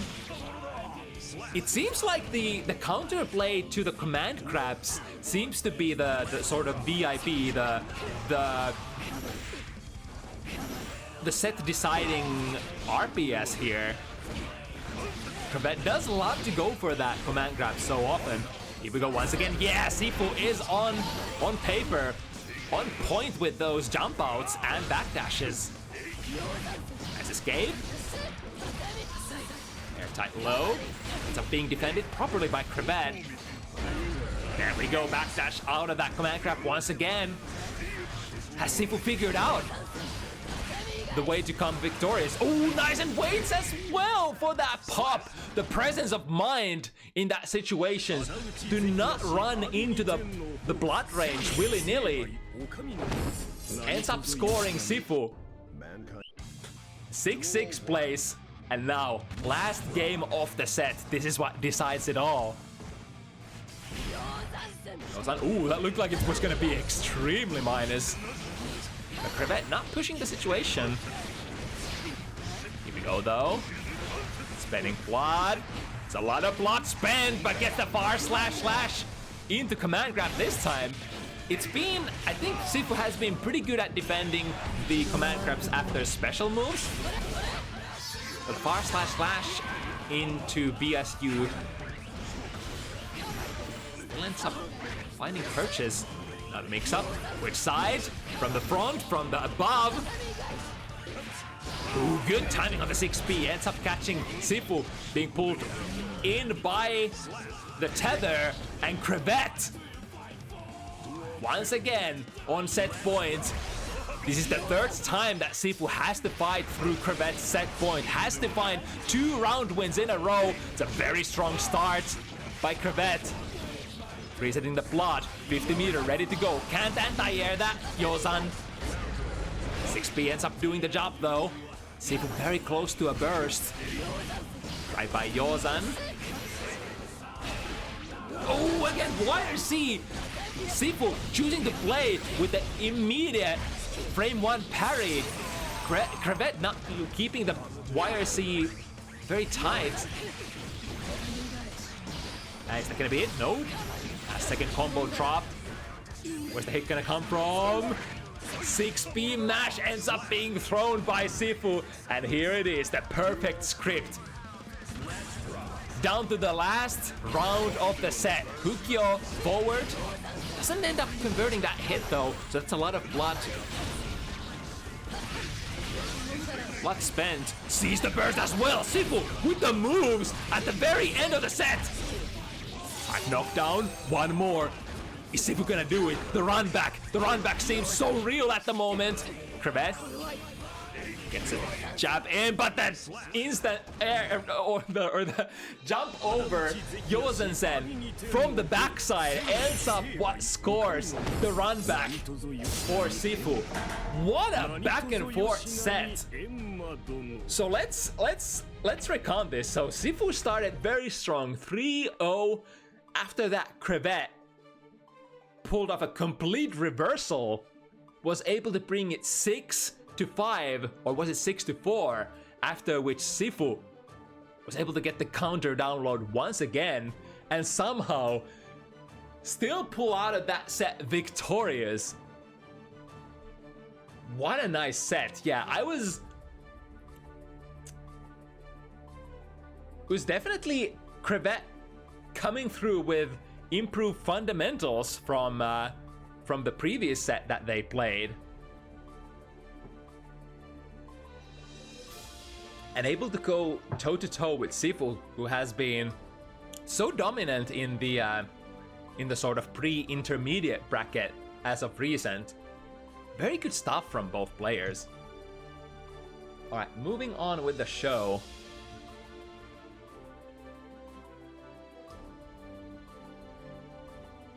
Next one would be RageWolf versus Zidine. I thought I saw RageWolf trying to join the lobby earlier. I hope it's not a case of, you know, the lobby being broken once again.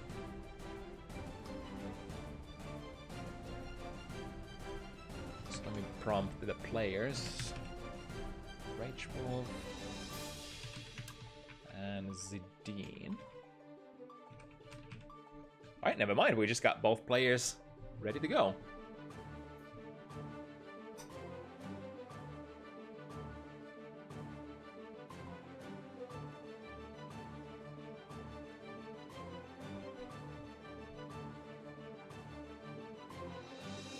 Alright, first time for RageWolf representing Spain.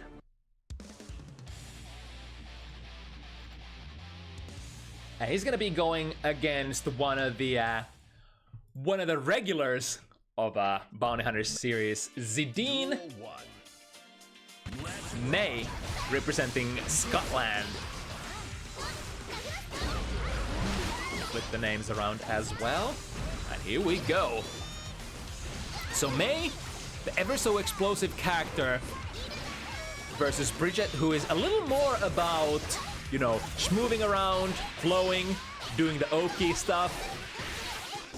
Not the biggest amount of combo damage, more relies on the control and the set play.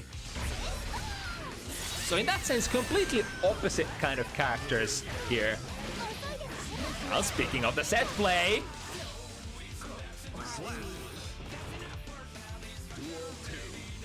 beat the yo-yo setups or the safe jumps, you have all sorts of nasty schmicks that Bridget can go for after a hard knockdown. She also has that very unique yo-yo twirl movement, kind of reminiscent of Raven's dash from the older games, whereas you can kind of cancel out of the twirl prematurely to break your momentum and bait out anti-air attempts from your opponent. RageWolf going in really hard here. Lots of meter to spend as well. Calls out the dash forward into Roger Super. Maximum damage. Shouldn't be a kill just yet, yeah. Like we said, Bridget, not the highest damage character, and not having the highest damage supers either. Here goes it in with the 5 PP Abare. Ooh, that was an interesting mix there.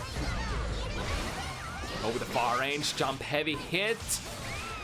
I think yo, coming back to bite Zidine in the ass. Even I forgot the yo-yo was there for a moment. I think Zidine did as well. Duel 1. Let's rock. The object permanence, perhaps easy to exploit from Guilty Gear players. Ooh, Zidine tried to go for the trademark far range 5D. I think at that range the 5D actually doesn't connect, but it's the kind of 5D that has that if your opponent extends their box into it, it ends up hitting and launching you into a big, massive charge 5D combo. And Zidine really, like, as far as I can remember, Zidine really loves that maneuver. But it might be a little hard to land. I mean, I guess Bridget is the Dalsim type of character, so, you know, you have a lot of, like, full screen pokes that kind of extend your hurt box a little, so it could feasibly be a counter strategy to some of Bridget's, you know, long-range pokes. I don't know against which pokes, though, exactly. I lack the critical information. Hard knockdown, yo-yo has been set, and here comes the twirl. We have the super ready to go as well. Yes, indeed, RC and RageWolf with a good combo execution. Combo execution is ever so important for characters such as, you know, Bridget or Ino.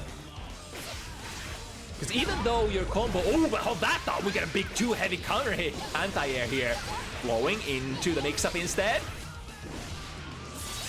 Soft knockdown, but look at that, RageWolf with all the resources in the world here. Has been controlling the pace of the neutral so well. 3K slide in there, nope. 50 meter to spend though on RC. 6B. But again, Zidine having slight difficulty. Oh, wait, that was an initial hit on the F Shiki. Was not able to convert it. And now this drops the combo. But still with the position. RC keep the pressure alive. Yes, indeed, RageWolf flowing ever so well. But as I was about to say, for these, you know, set play characters who don't necessarily have the highest damage combos, but it's so important for them to pull off the full sequence to get the best hard knockdown and the best setup you can actually have. Bridget kind of needs that as well, to have the amount of frames to set up the passive yo-yo that comes back after a while. That's gonna be like your best way to set up your Oki. And if you miss your combos, you're not gonna get the good opportunities to run that set play.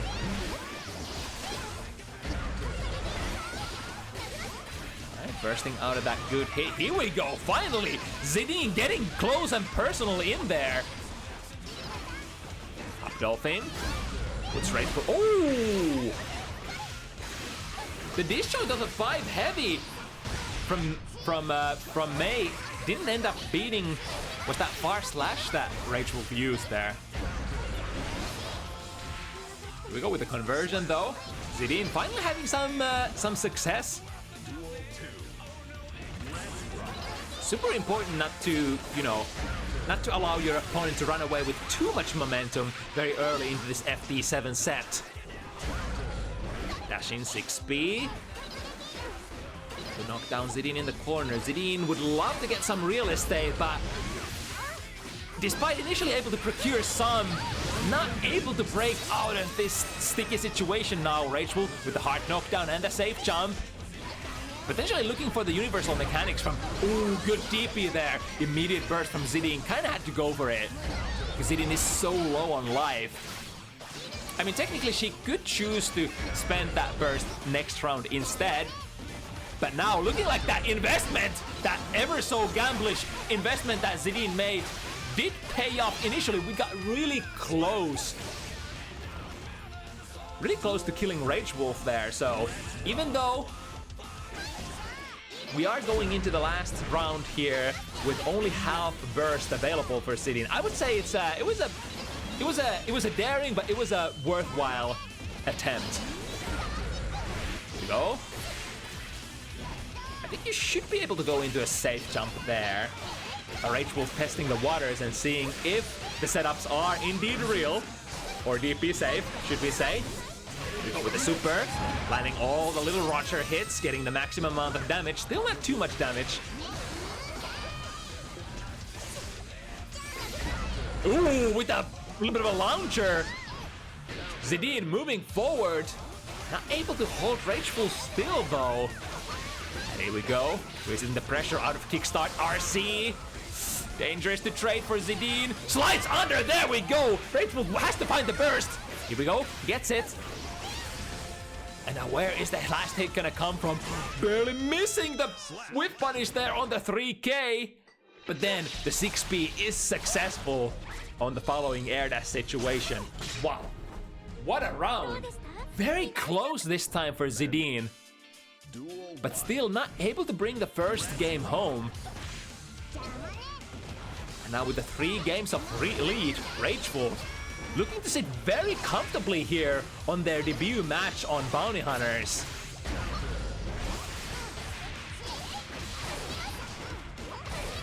Alright, skip it. Oh, frame trapping into the kickstart stop there. Was at a very close spacing though. If that ends up not hitting, would have probably been punishable.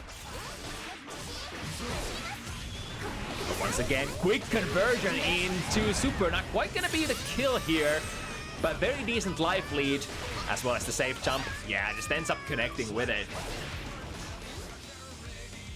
So far, Zidine hasn't been able to find any, solutions to that safe jump per se. I mean, I guess the only options that you could use is just go for a reversal burst or a deflect shield.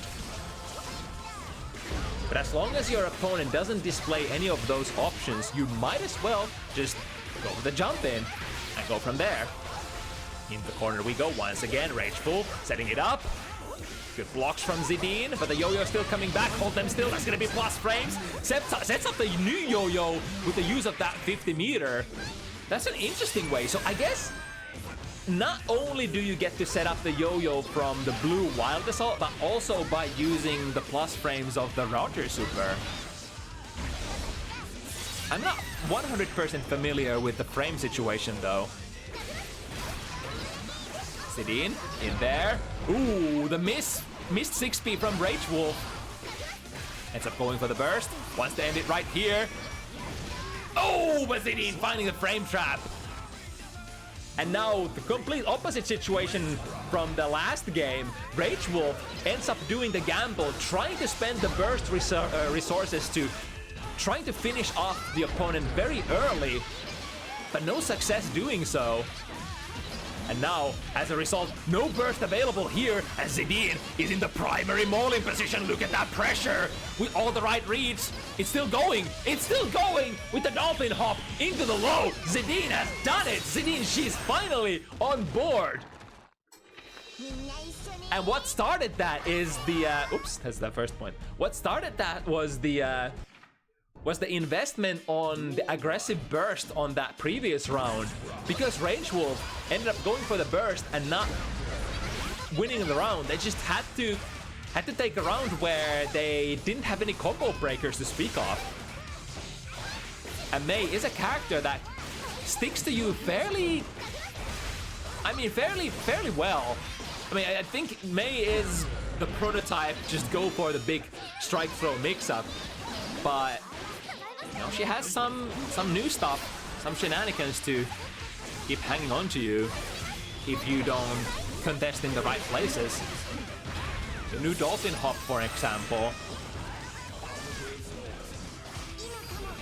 Oh, right, that's a start. A little bit of a left-right here into a low. Damn, Zidine has such a good control of that dolphin hop. YRC, the plus frames, was a big gamble there, trying to slide into the DMs of RageWolf, which is, I mean, Zidine has been using that 3K very actively in order to try to dive under Bridget's pokes, which makes sense because it does go over, you know, some of these biggest far-reaching pokes, such as like Bar Slash, 5 Heavy, even the active yo-yo set. Alright, hold still. Zidine being very careful with the yo-yo that's coming back. Up Dolphin leading into plus frames. Here we go, into the throw. This is where it starts, plus frames. Ooh, RageWolf not respecting that.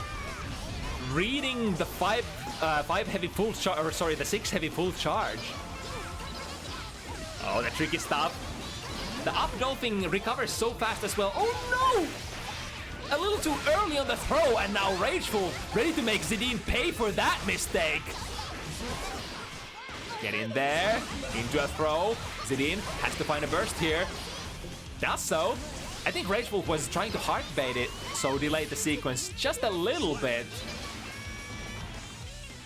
But that round victory certainly did not come for Zidine for free, because now it is, once again, one of the players will have to go into the last round without any burst resources to speak of.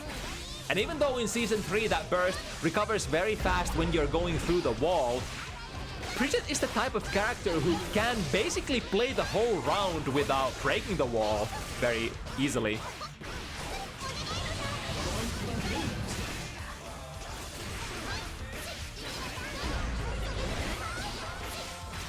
Here we go, setting it again. Zidine zooming past. Trying to build a position. There we go. Now we go into the strike throw. What's it gonna be? Never mind! That wasn't a strike throw, that was a left-right! I didn't even consider that option. And probably needed it RageWolf. However, ooh, the 2S catches the startup of the up Dolphin. The up Dolphin, the close cousin of the up dog from Giovanna. Anyway, RageWolf. Duel 1.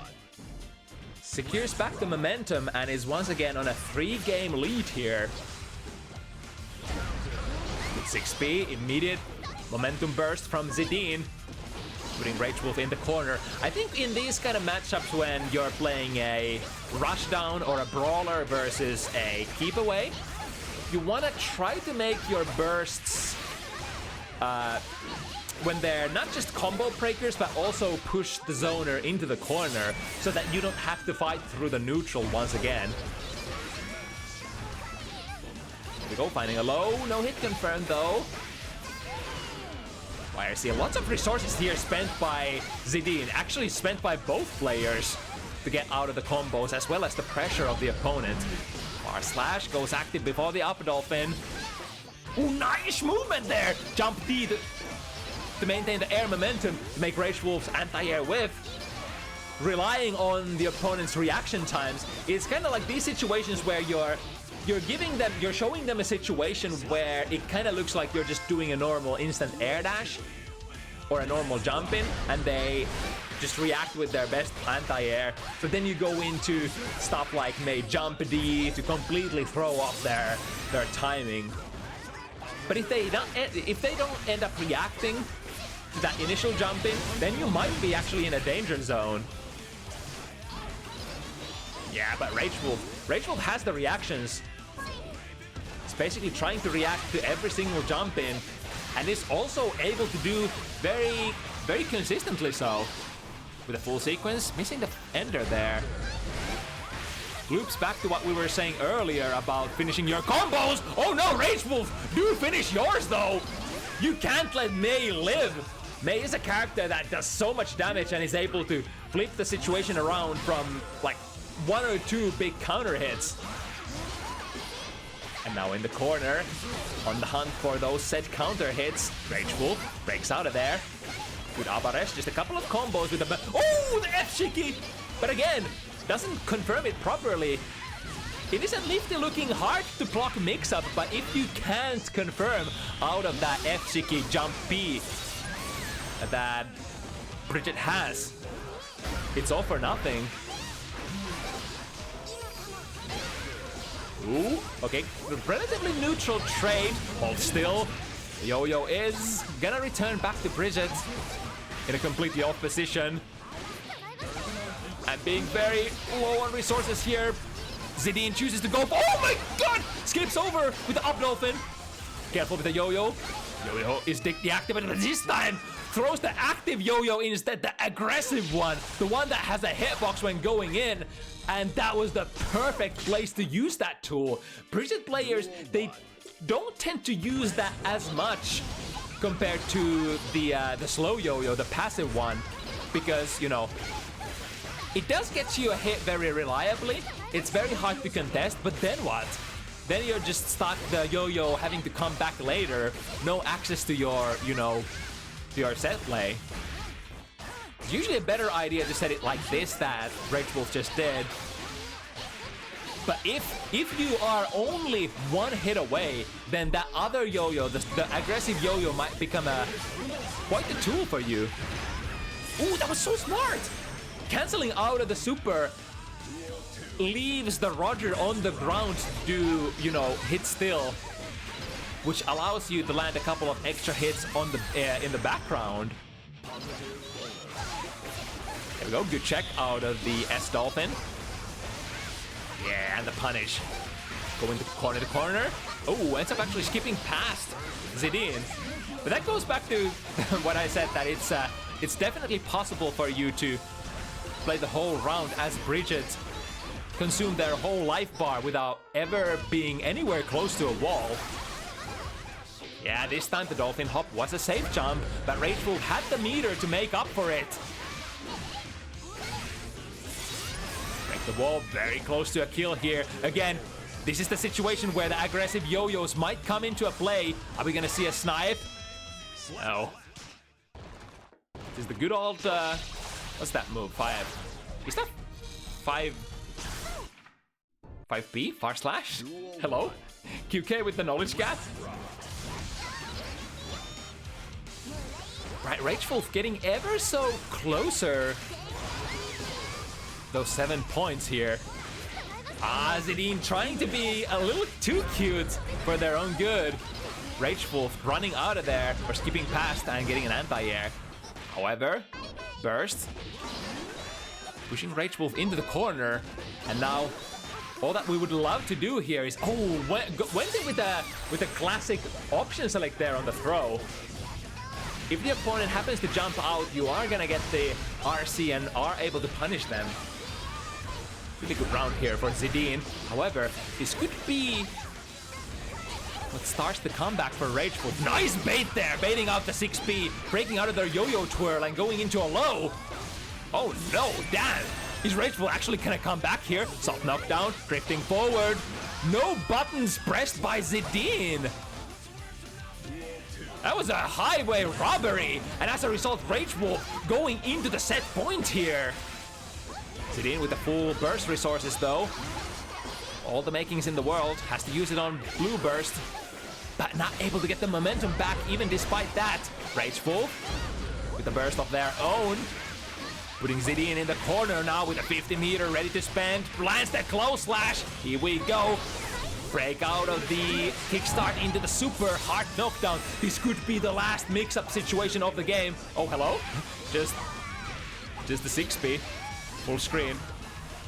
Just flexing. I don't even need to. Don't even need to run my mix-up. Might have been a misinput on the Yo-Yo, right? Right, let's see if Zidine lives.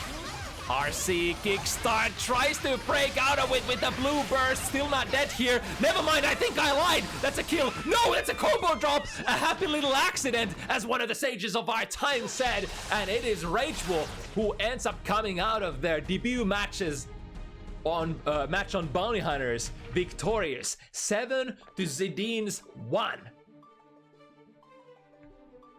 And that sort of solidifies, you know, like that showcase of the capabilities of RageWolf and what level of a player they are. Zidine is definitely not a pushover when it comes to intermediate players, and RageWolf able to pull through with such a convincing score That means we are definitely talking about a Bridget gamist.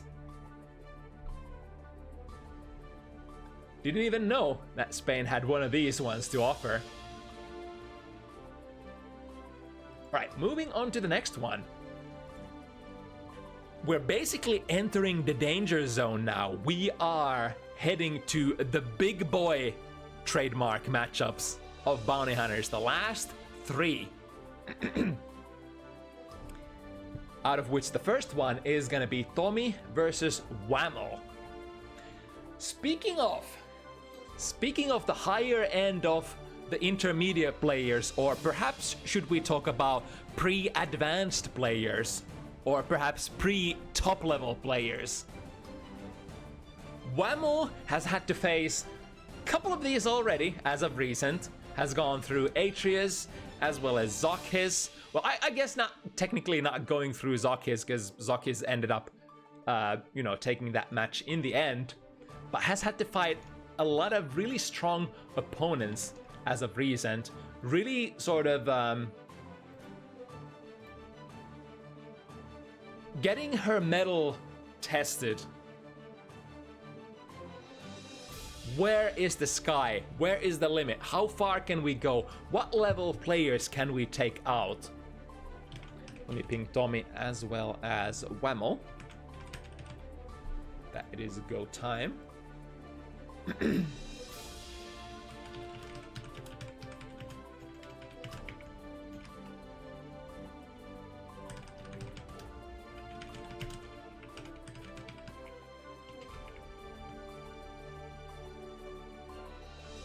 Seems like Tomi is having difficulties connecting as well, which has been basically the running gag here throughout the whole Bounty Hunters.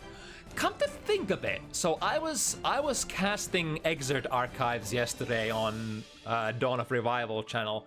We had exactly server issues such as this on the Guilty Gear Exert side of things. I wonder if it's related. Because like I've never had this many difficulties before with players, like every single player having difficulties connecting. Yeah, ZoKHiZ saying servers are fucked up today. So that's a little bit of a relief to hear that it's not actually me who's doing something wrong, or me and my ISP,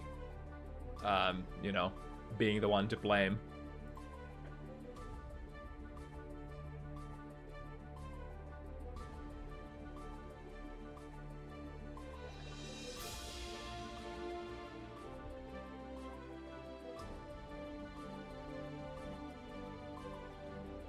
But here's the fucked up mix-up though. So, for the most part, usually people are able to connect. But there are some outliers, like sometimes you do have to give one of the players the ability to host a room, because, for some reason they just can't connect to me. Because we have extra difficulties today, we're not really able to discern between those kind of cases, or if it's just straight off like a server issue for everybody. So I'm struggling to decide whether I should, in this case, just let, like for example, Tomi host a room, or Whammel host a room, or should we still try to wait for the connection to go through successfully. So Tomi is trying to reboot. If after that it doesn't work, I'll make one of the players host a room again.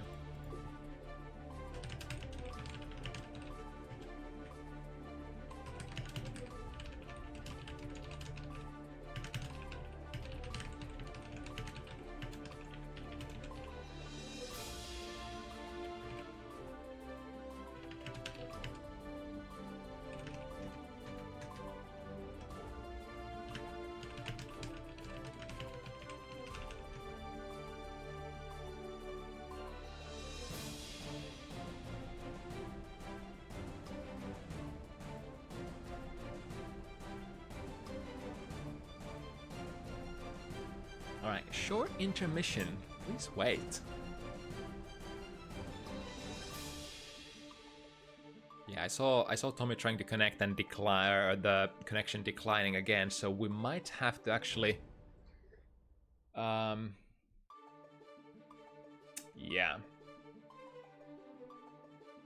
What?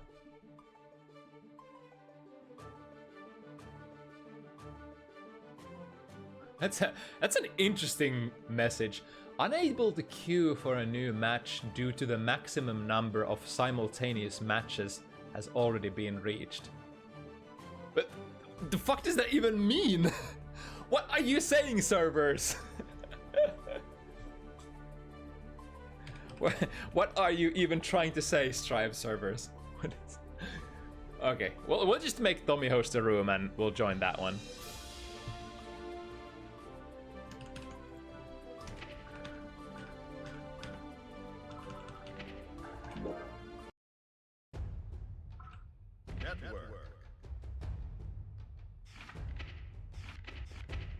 Alright, here's to hoping that this one will work out.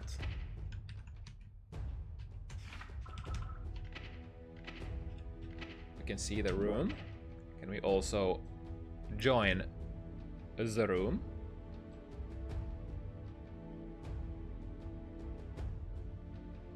I'm gonna give it a couple of tries at least. Previously, when one of the previous pairs hosted the room, I needed like 2 or 3 attempts to get in as well. So, okay. Hacker voice, we are in. Oops, not. I'm not playing. I'm simply spectating. All right.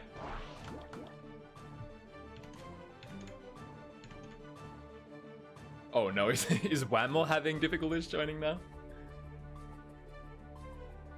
There's a lot of Eddie. Actually, I'm gonna show Tomi's room here. That's definitely a Zato player's room. It's a lot of dark and murky. No bright colors inside. Just a lot of gray and a lot of eddies. It's like, that's my new headcanon for what, you know, Zato's actual room looks like. Just coffins and eerie chandeliers. Perfect.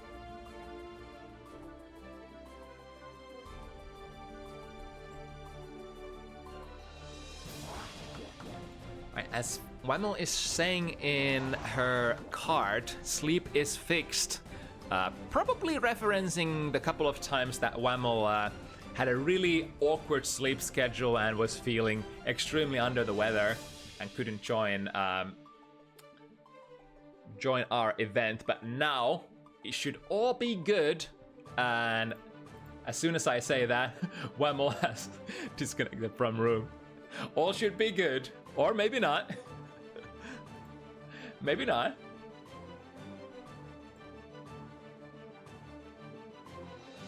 We're trying our best here, and I believe the servers are as well.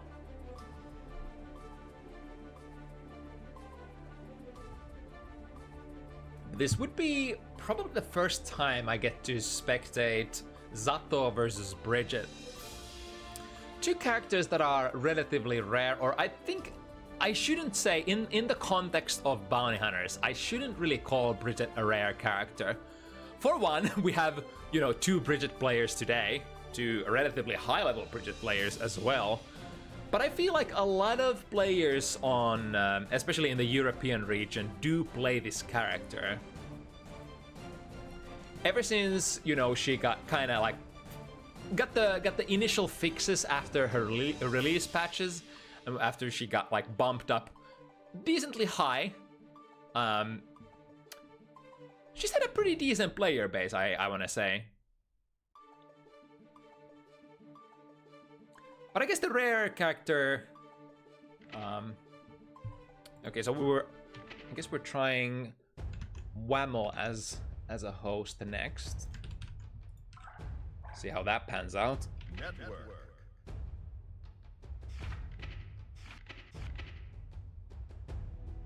This Horse of Bridget's at floor 6. Yep. I mean, Bridget has always been kind of the fan favorite. really interesting lore behind, I would say, like, not necessarily like the lore of the character, but the lore of the personality. I think Brigitte is a very iconic fighting game character with her gender situation and everything. Very hot topic as well, historically.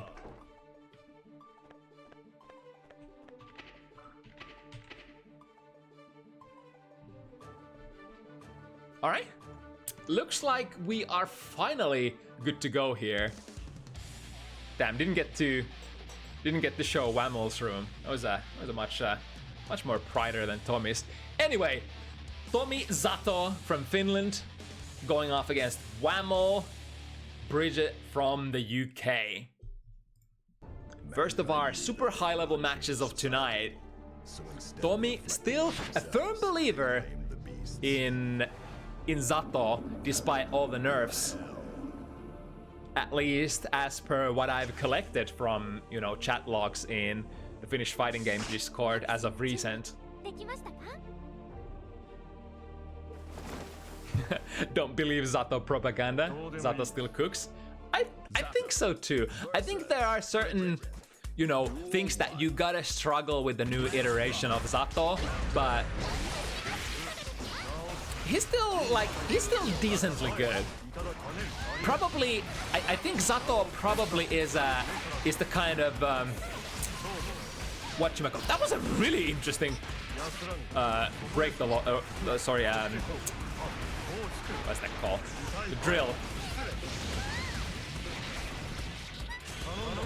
And speaking of cooking, Tomi definitely has the flame on the stove right now. YRC, this is one of the downsides of one of the disadvantages of the new Zato. Look at that timing. The 6P, as soon as that yo-yo twirl went active, was ready to counter it. But yeah, the universal mechanics are definitely against Zato, especially in this iteration of himself.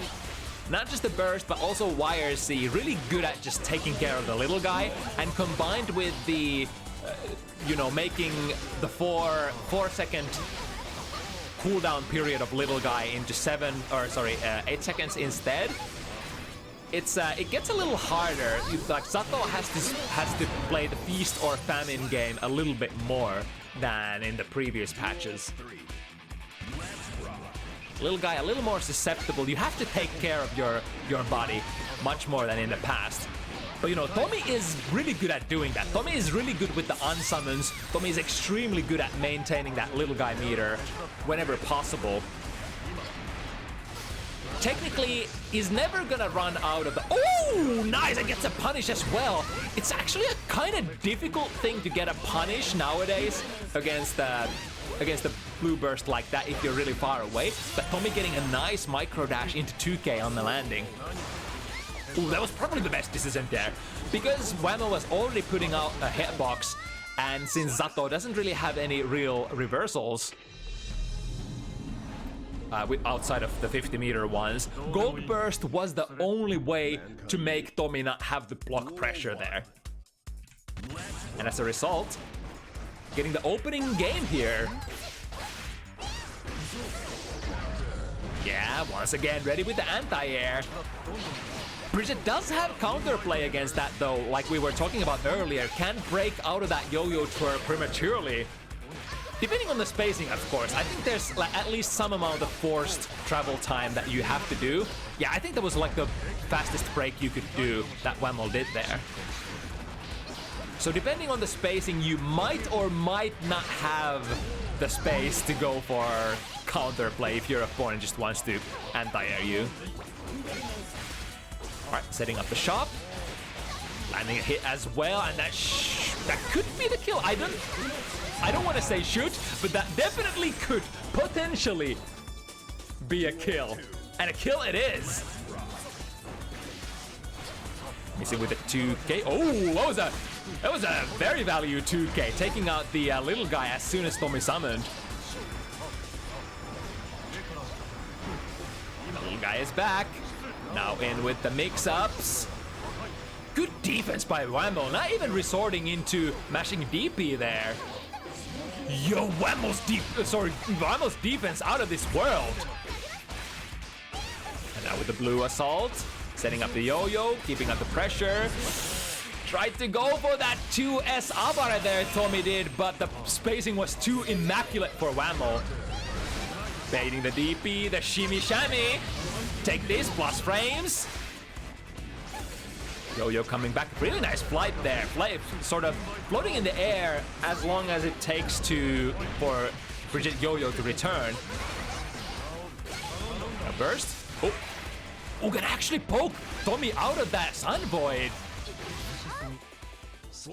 Damn, I was actually about to ask, I wonder what will happen here. Of course, the Sun Void has no invulnerabilities whatsoever to speak of. Duel 1. But it's also usually used from a situation where it can't be contested. So as like a combo ender, or from full screen, or you know, you get the drift. You catch the drift. Alright, able to protect the Froggy, get in there. This kind of situations as well. In block strings where you are basically plus enough.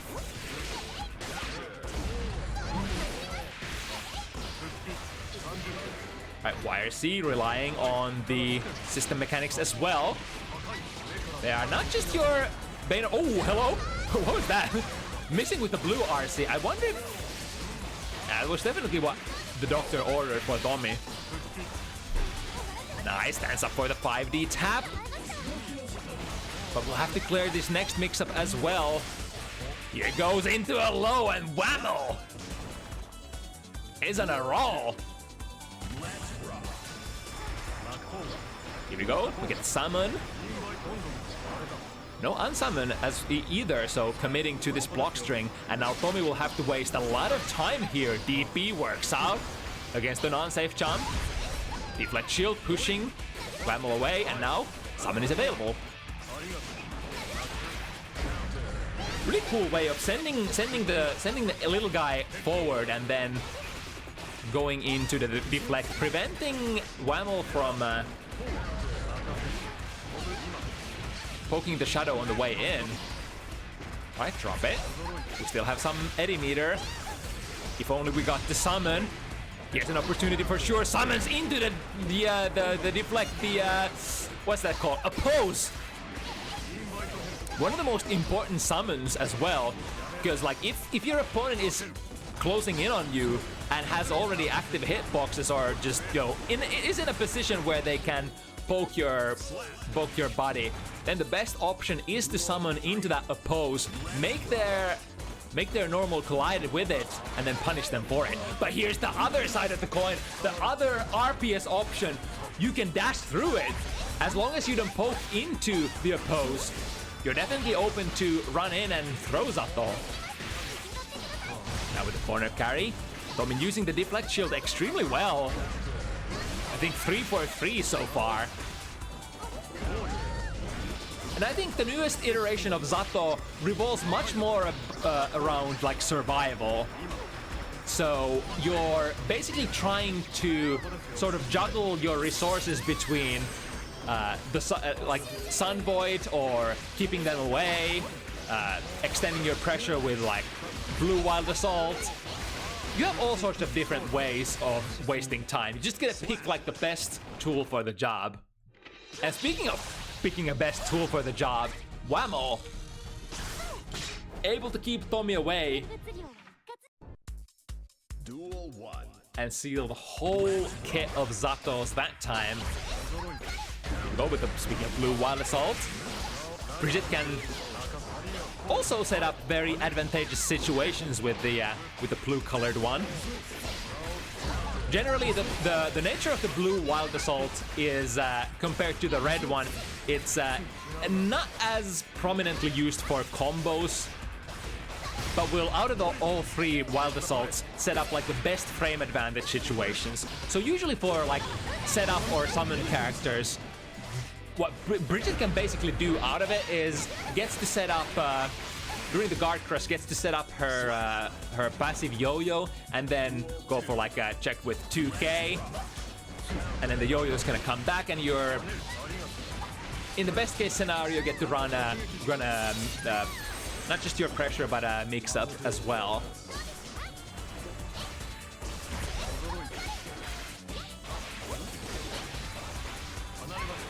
Yeah, that is actually, of course, not to say that you can't use the blue wild assault for combos. And Shinki coming through with the knowledge that she actually does use it quite a bit. There are characters who can utilize it really well. Elfeld is another really great example of characters who can just do some really nasty combos with blue wild assault. It's just not generally as prominent as red one.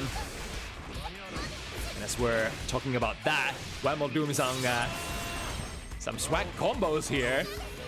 Drift forward, drift backwards. Yeah, meter for meter. Basically, unless you are already putting out a hitbox at round start distance and you see the opponent drifting at you, I think the only safe option is to drift backwards yourself with the use of the 50 meter.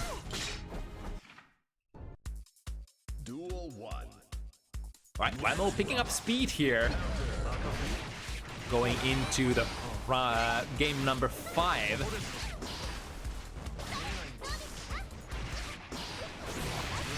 Ooh, DP clashes, and Tomi not ready to actually cancel the clash. There we go, once again with the oppose, collides with Whammel's poke, allowing Tomi to get a little bit of punish here. Sunvoid to reset the creature. Wow, Whammel's defense is so solid.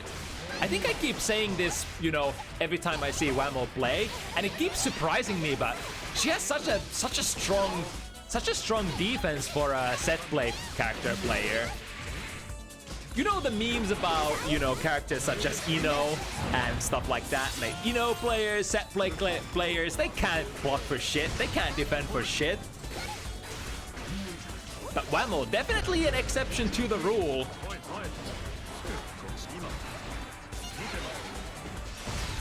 There we go, once again, Tomi with a successful deflect shield. Seems to be the major tool of choice for Tomi to buy time during those times when your little guy is gone and you're getting pressured. Here we go, with the setup once again. Finds the hit. Oh, but misses with the combo, and now big opportunity for Tomi. Tomi was waiting for the YRC, still waiting for the YRC. The YRC doesn't come. Or potentially deflect shield as well, I guess. She gonna go for it? Now she goes for it. After the Sunvoid, that's the name of the game. That's the RPS. Ooh, because the yo-yo was in the air. Whammel was able to skip back in there with the yo-yo twirl. And now, with the Abare 6 heavy into a summon, and Tomi could probably potentially be looking to steal this away. Whammel once again stands up for the 6P, sorry, the 5D. DP safe setup, but Tomi gets that throw, even without the little guy. Going in bravely, utilizing the frame advantage that they had. That could have been very disastrous instead of, you know, I mean, he kind of had to waste the time a little, get like some sort of a hit in, because there was like one, like couple of ticks more that you needed to get the puppet meter. Once again, good defense. This is gonna buy half the puppet meter back, so 4 seconds of time. Use the 50 meter to bring the guy back from the dead, and now which side? Oh my god. High, low, who knows? That was rare footage of Whammel actually getting opened up by Tomi, huh? But even the best of us, even the guys who have like the most cracked defense, it's technically the kind of defense that like you're essentially guessing. Like Sato is the kind of character that you can't see the mix-ups. You'll have to just keep guessing a couple of times, and if you guess right, then you get an opportunity to get out of pressure once the puppet is gone. But sometimes even the best of us are gonna guess wrong, right? These are fighting games after all. Wait a second, the yo-yo on the way back didn't actually attack the little guy? Tomi taking such a good care of little guy here. Going into the YRC, immediately breaking or invalidating Tomi's Sunvoid. I think nowadays you're generally using Sun Void for the most part to just bring Eddie back from the dead if possible. And here once again, using the system mechanics to not only combo break, but kill the puppet. We got the active yo-yo summon. Breaks through the guard of Tomi's. Tomi has been very good at, you know, performing opposes whenever, you know, Whammel produces those projectiles. Oh, here we go, a little bit of a left-right. Go straight into the DP successfully. IBFD. The non-meter version of Deflect Shield. Goes for the Deflect Shield this time, though. Summon into... Oh, good timing there from Whammel. Whammel was kind of delaying her yo-yo summon there. Just waiting for Tomi to send the Shadow, the puppet, forward. Frog scoring the hit and the jump D mix up the overhead. Ends up scoring a hit this time, and Tomi out of that hard knockdown, ready to summon once again. He has even more.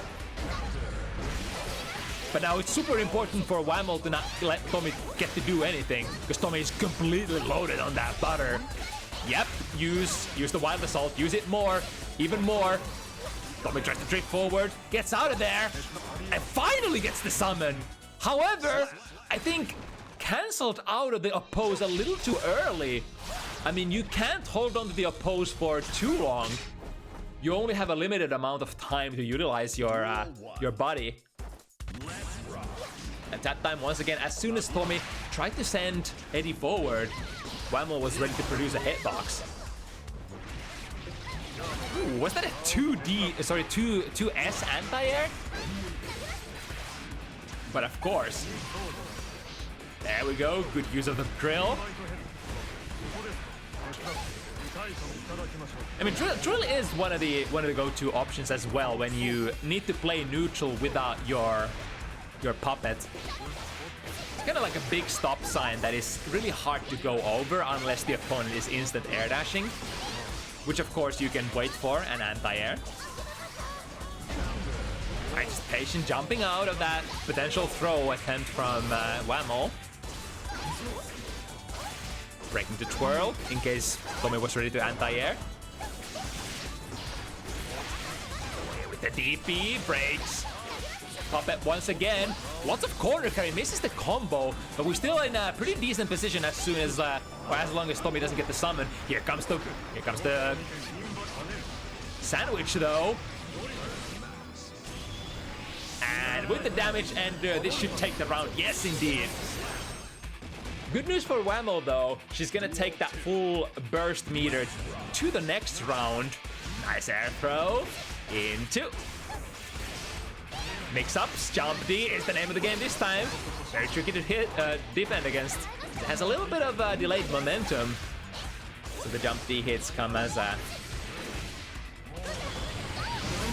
Basically the jump D hits kind of disallow the opponent from fuzzy guarding ever for your jump in mix-ups. Because the timing of the jump D as well as the low is kind of similar-ish. Alright, just a quick micro dash 2P poke on the summon. And finding hit as well. Very strong start here from Whammel.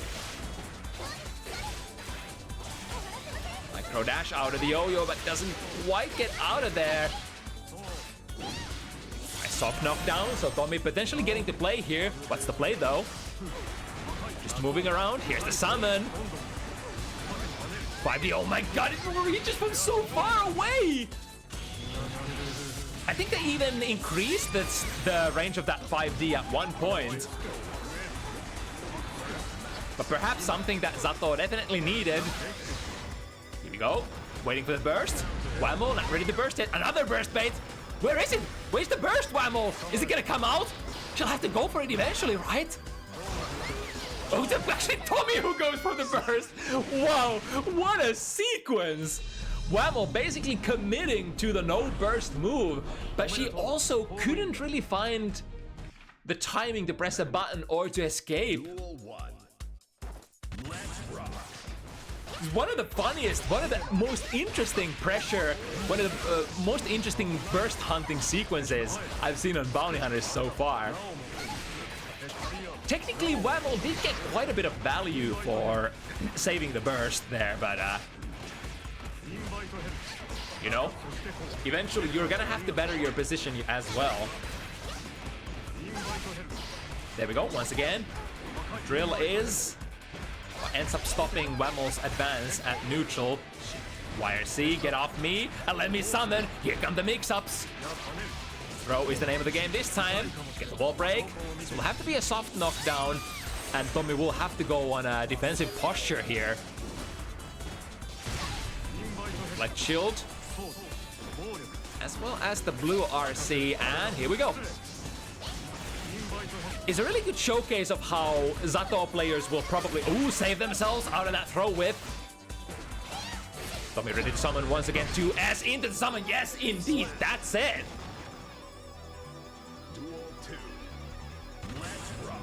I already forgot what point I was trying to make earlier. Yeah, the big oppose colliding with Bridget's normal.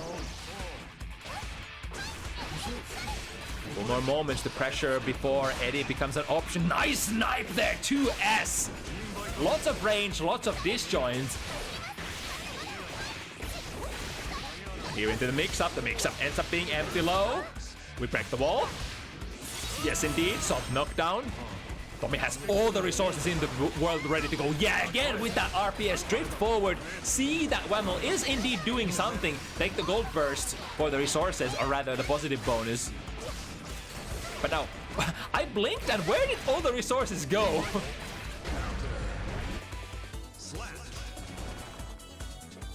I mean, the thing is with previously, where you did get a full stick of butter from that gold burst, not being the case anymore, you kind of have to, like the positive bonus that you get from the gold burst, you kind of have to try to get the opponent to block something so that you can make the best out of that positive situation. Good bait on the DP. Whammel staying kind of solid here. Gets cracked from the lows in the end. And with the unsummoned, Tomi, saw the summon going active, but Tomi was not summoning into a pose that time. Pose being the defensive option here. Nice. Okay. Picking it up. Tomi has an option to summon once again. If only we could get back to neutral. Or make Bridget proc something. Oh, hello! Strive incident. Back throw. Into a summon. Into mix-ups. More stuff. Oh, the jump knee misses! The jump knee did miss because Whammel was crouching there, but ended up not being punished. Blink and you miss it. That should bring Tomi 4 points even, right? I think I triple tapped there, so I put a couple too many points on Tomi's account. Alright, with the shimmy. Tomi doesn't flinch though, tries to jump out. The jump D is once again what ends up mixing up Tomi. Here we go with a heavy wall break. And actually gonna do the deed on a zero guts character such as Zato. Maximum damage no matter how much health you have left. We go, got the unsummon just before the wall break as well. Tomi taking very good care of our best buddies. Good throw break, damn. With the command craft option available there, who is nutty enough to try to break throws there? Oh, with punish on that bar slash. Alright, Whammel ends up spending the 50 meters to save herself. And now, into the bounce combo. We got the full corners carry. Yes, indeed. And ends up sticking as well. Wow. Bridget with a lot of potential when it comes to corner carry. Deflect shield. Ends up working out against the mix-up.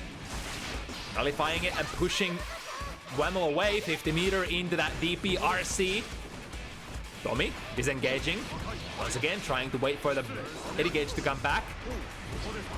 Here come the mix-ups. Are you gonna press button into my oppose? But Whammel once again with nerves of steel, the patience of patriots.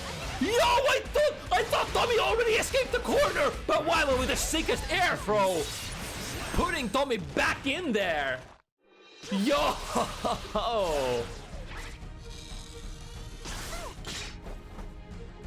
And grasping the lead once again. That was almost like an Xrd player air throw. It's those situations when you're kind of late on the air to air, and when you're seeing that the opponent is already escaped from the corner and kind of has already passed through your head. The best option after that is to just back air throw, put them back in there as they're landing, as they're coming down. Alright, summon once again. Even though Tomi cancelled the oppose, was ready to anti-air with the use of Shadow Gallery. Barely missing with the 2S, far slash hits, leading into a summon. Ooh, really great control of the Shadow by Tomi. The oppose ends up deflecting all the necessary hits once again. Ooh, I think oppose does not take care of the Roger Super though, apparently.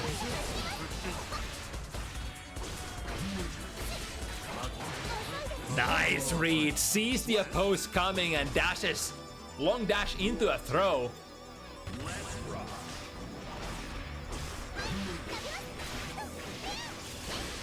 Waits for the yo-yo to go inactive, and time to summon. Pushing Whammel into the corner. There are a couple of options for both players here. Whammel ends up not using any resources to defend with, and Tomi not using any of his resources to extend the pressure with either. And these are acceptable losses, spending half of your life. Wow, that was a cross-up and a half. Nice. The drill coming through, sliding in there with the use of RC. Get out of there. Tomi disengaging from the flight, making the tracking. Rare footage of actually the tracking of the Roger Super not being precise enough. That was probably like the furthest place you can be from Bridget on the screen. So no wonder. Yeah, has more where that came from. Use Sun Void. Wait! Huh? The upward Sun Void not breaking the wall? Hello? Is this real life? With a good air throw. Tomi can't take any hits here. Oh, perfect control. Wait, I thought that Whammel actually did the active yo-yo there. It might have been absorbed by the oppose actually. Sometimes Sun Void just doesn't work. Fucking rip. I mean, when it comes to stuff like that, I believe stuff like that should be fixed probably, because that was definitely supposed to be a wall break. Alright, good jump out. Tomi, oh, the jump D connecting a little too high in the air though, and not giving Whammel plus frames, I believe. Here we go. This time it should break. Yeah, connecting. Connecting with the clean hit, I suppose. Nice unsummon, and we reset the pressure. Tomi has a lot of juice as well, can use another Sun Void if they need to. Or they can, the last second burst, saving Whammel and lets her play. 5B, not confirmed. But it's gonna be tough, no resources whatsoever for Whammel, and has to hold on to the FD as well in order to try to avoid the chip kill. It's just too much to take, and Tomi back into the 5 points even situation. Nice whiff punish there. I mean, that was not a whiff punish, but nice utilization of the whiffed 2S by Tomi there. It was a very deep dash, and Whammel ended up in the end getting their button up in time. Cash out. Tomi doesn't have the burst, so no way out of this combo. A little unclean ender, but we'll run with it. Whammel does have the positive bonus, so I would bet money that Tomi is not gonna get out of this one. Yeah, there's just no way. Whammel with still wild assaults, 2 wild assaults, as well as 50 meter to spend. Yeah, there ain't no way. There just ain't no way. Good jump! But again, the classic Zato sequence. If you jump out of Zato's command grabs, oftentimes if Zato still has puppet gauge ready to spend, historically can pull you back onto the ground. DP works out. Relies on the DP after the Eddy gauge has already expired. So smart plays here by Whammel. Carrying Tomi closer to the corner. This deflect shield. Ooh, but the snipe there. Tried to summon as soon as the deflect shield was done. That Whammel was ready to snipe the little guy. Big starter here. This should be a kill here. Yes, indeed. One of the biggest starters in the game, in fact. If you collide with the oppose and Zato gets a big counter hit 5 heavy on you, or counter hit 2 heavy on you, I think the 2 heavy is the bigger starter as an anti-air, but nevertheless, you are definitely in for a lot of damage. Alright, holding it still. That was a very valuable jab from Whammel. Able to make the shadow go away. Here comes the DP again. Yep. DP much better of a choice when Zato really doesn't have the best options to countering it. Here we go with the jump D again. The overhead hit. Performing the mix-ups without the puppet. Tomi! Showing the stuff on Zato. Who needs Eddy when you can do these ghetto ass 5D RC mix-ups even without, huh?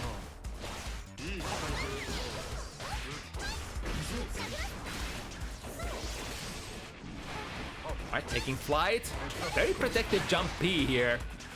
Whammel gets the snipe on the little guy and a big counter hit. Anti-air snipe as well. Wall to wall, maximum damage. Bam, bam, bam. This will be half of Tomi's life. And then some. Ooh, nice bait there. Tomi did have the 50 meter to save themselves out of that throw whip though. Has to wait for 4 more seconds. Nice jump dish. Moving out of the corner into the greener pasture, so to speak, but Tomi has spent quite a bit of life. Oh, another great 2S knife there as Tomi was trying to send the puppet forward. 6P loses a soft knockdown. And again! Whammel's just been so good as of recent, taking care of those puppets. Nice again, that was the sequence. Tomi backwalking on the round start, making the 2S whiff and then dashing forward. Getting into a good position to summon afterwards. Now speaking of summons, Tomi going for the unsummon, resummon. Committing into this sequence because we have 50 meter, refresh it and the mix-ups. Overhead into a low, gets caught initially, unsummon, more to come. Finally Whammel's time to play. Whammel has a lot of juice here. 100 meter. No burst resources though. Gets it, and the cash out is there. So Whammel is gonna move to 6 points each. The script is coming together once again. As long as I haven't miscounted. Duel 1. One more to take it. Which one of these absolute games is it gonna be? Interesting, the adjustment there for Whammel. Instead of going for the 2S round start this time, just ends up poking with a 2P. I think if Tomi ends up summoning at round start, the 2P should work pretty well. And perhaps has other applications against some of Zato's round start buttons too. Damage ender, is it gonna be enough? Yes indeed. Tomi, the first player to arrive to the checkmate position. A little bit of a drive-by jumpy into the summon, a Hiwi mix. Are you gonna hit the button? Yes, she did! She did indeed hit the button! Hit the oppose and you're in for a lot of hurt. Overhead, even solo, we can do some damage. And he's still going into summon. This could be it. Tomi only needs one. Finds a hit! There's no burst! Oh, it's not enough! Whammel fighting for dear life. Finds a 2S. Whammel has to play this round perfectly. The RC mix protected or defended by Tomi. into the oppose is what broke the camel's back. Tomi has done it, and barely triumphing over Whammel Bridget in an absolute nail-biter of a set. Whoo, baby. That's, well, after that, I surely know how that matchup works to a better degree than before. Really good control by both players. Not just, like, really good control by Whammel, but I gotta say, there's just so many things to compliment for both players here. Whammel with the neutral control, able to snipe so many little guys from Tomi, and with the good defense against an oppressive, absolutely oppressive character such as ZoKHiZ. But also, even when Tomi's, you know, little guys get sniped so many times, really good at stalling, and also towards the end of the set, really good at performing solo mix-ups as well. Tomi went for those solo mix-ups and got like more than a couple of rounds with a nifty jump D mix-up RC into a kill. Good shit. All right, what do we got next? Oh yeah, I should probably host a new room, huh? I should probably shut the hell up and get to the TOing. All right, making a new room. Welcome. And give me just a sec. I'm gonna relay the code to the players. I get the feeling that I am starting to be at the end of my voice, but we still got 2 more games to go. No rest for the wicked. The show must go on. Pin that one as well.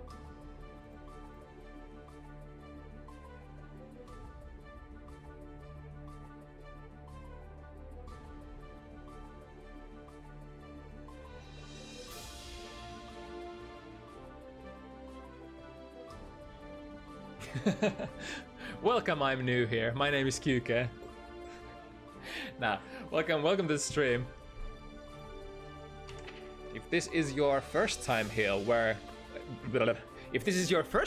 get ready for some good ass Guilty Gear Strive action with some of these rare characters, such as Bedman and Jacko. And these are 2 very formidable pilots for their respective characters. Hiwill,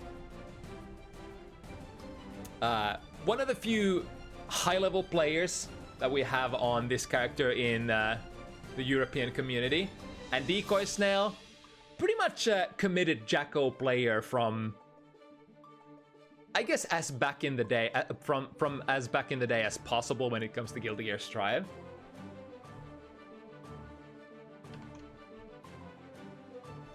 I think Decoy Snail, or one of the players, had some difficulties joining. Yeah, Hiwill is in the lobby. Now we'll just have to hope that Decoy Snail somehow manages to pull through and get into the room. If not, we'll just make Decoy host the room.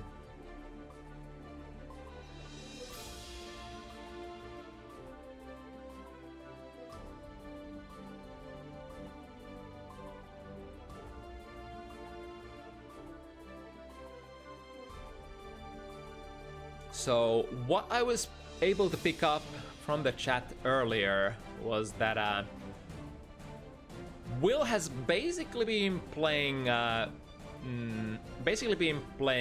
Elpha Valentine for the most part after the release of the character.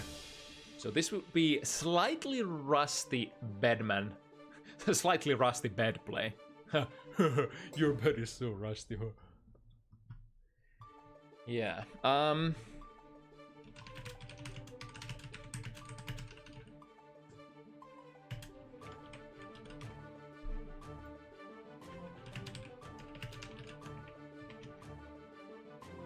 yeah, I'll just skip through the rebooting the game, and we'll just have Decoy Snail make the room. It's it's not the greatest day for for the servers for sure. Haven't played Strife for about a month. Damn. All right, I guess it's really the Rust Gaming.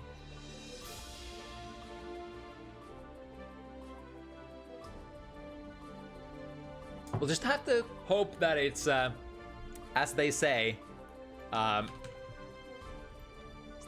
fighting games, kind of like once you learn to drive the bicycle, you never forget it. Network. And I think Guilty Gear Strive is an okay game to sort of get back to after you had a little bit of a break. It's not like it's not a fighting game where you have like one frame timings and like super difficult timings, whereas like for example like FRCs in the past games, whereas if you don't play for a week, you're gonna lose your 1 and 2 frame false Roman cancel timings and what have you.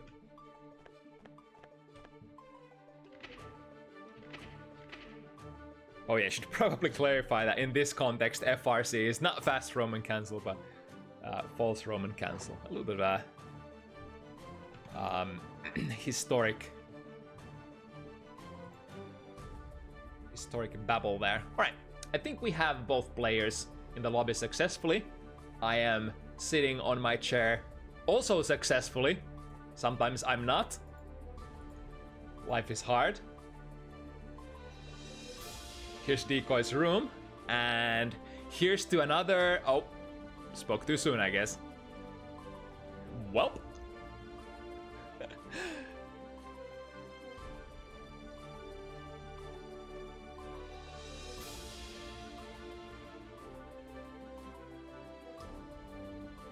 Or wait, is it... Actually, I think I'm mixing myself up here. Is Force Roman cancel in Plus R or the XX franchise? It's being called a lot of things along the years, because the original term is Force Roman cancel.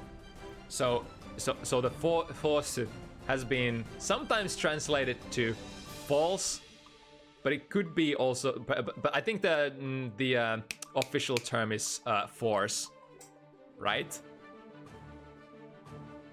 What is it? It's basically, how should I explain it? It's a one frame time. It's a preset timing in your move's frame data where you get to cancel the move and only pay 25 meter for it. Mankind knew that they in the cannot change society. XX franchise. So it was basically a way for players who got their 1 frame, 2 frame, 3 frame timings down could perform combos that were not possible for basically were not possible otherwise, and could perform Roman cancels by spending only half the resources. So very powerful mechanic in the classic games. But this is not classic, this is modern day, and these are modern day Guilty Gear players. Hiwill, Bedman, hailing from UK, Decoy Snail, representing Netherlands. Let's see how it's gonna go. Straight into punish here. Oh, back and forth. That was a lot of dash cancels there for Decoy Snail. So the neutral advantage has to be probably given to Jacko here. Jacko is really good at maneuvering, not maneuvering, but filling the screen with junk and controlling the opponent. You do have some projectiles for Bedman, but generally Bedman doesn't really zone for the sake of zoning. When Bedman throws a fireball, you're usually trying to utilize the not the deja vu, what's it called? The error that you get from it. And in optimal scenario, you would love to approach the opponent, get close and personal, and extend your close range pressure using that error. Ergo, you kind of have to get in with Bedman. Another tool that does help Bedman to achieve this is, of course, the big body wild assault of the white kind. which is able to brute force through a lot of junk at neutral. And I know for certain hiwill is pretty good at using that tool from past experience. Ooh, the error ends up completely whiffing there. And here comes ZoKHiZ with the shimmy! Very damaging combo. Deflect shield ends up kinda doing something, but not really. ZoKHiZ already had little guys there holding down the fort. But hiwill able to air dash out of the corner, get the low, get the round. The first game still up for takes for either one of these players. Jump D, not converting into a much of a combo, but pushing hiwill towards the corner. Well, doesn't really have a lot of resources to defend with here. Deflect shield is available.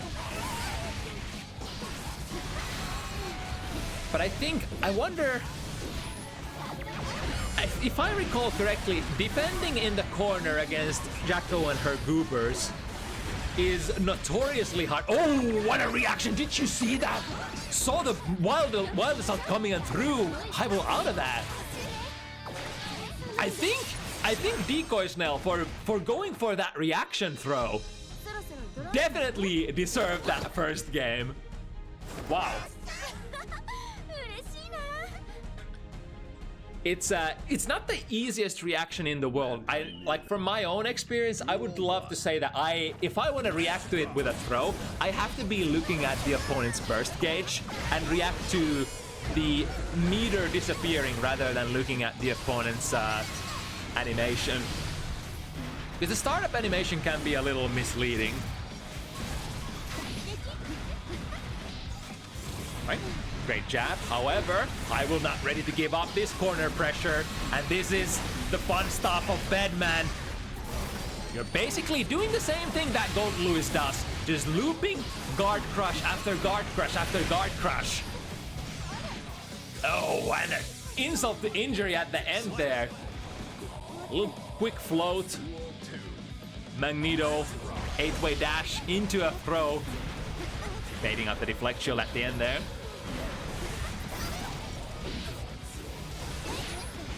Damn, even though ZoKHiZ gets the Abare buttons out, hiwill's just so ready to sort of re-engage in the pressure.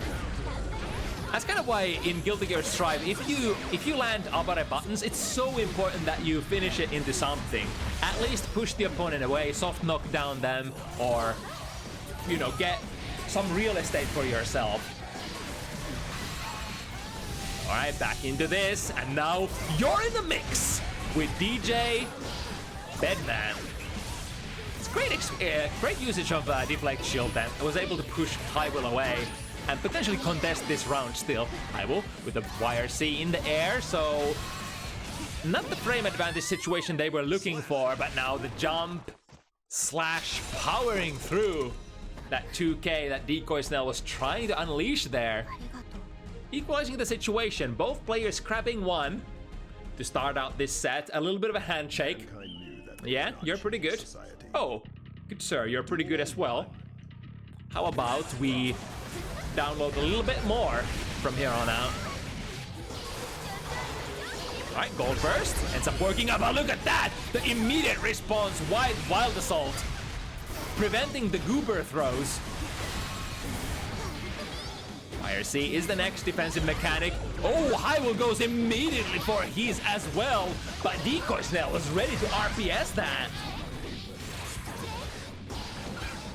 And now, I was about to say, this looks very desperate because hiwill didn't have any defensive resources, and because Bedman is a character without a meterless reversal, when you get locked down in the corner against goobers like this, you have to have some sort of universal mechanic. Yeah, there we go. Deflect shield ends up being that tool this time. It gets around with that as well. Really great play. Generally, the more powerful defensive mechanics, such as the YRC or Blue Burst, tend to be the more, well, the more reliable way to get out of that. But they are more expensive as well. If you somehow manage to squeeze out of the corner by just spending a deflect shield, like half of your burst, that's probably the optimal kind of defense against the minion the minion offense. FRC stands for fucking hard Roman cancel. Amen. Thank God we don't have like absurdly difficult like couple frame window timings for combos anymore in the modern day. Like modern day, the difficulty of combos comes from usually like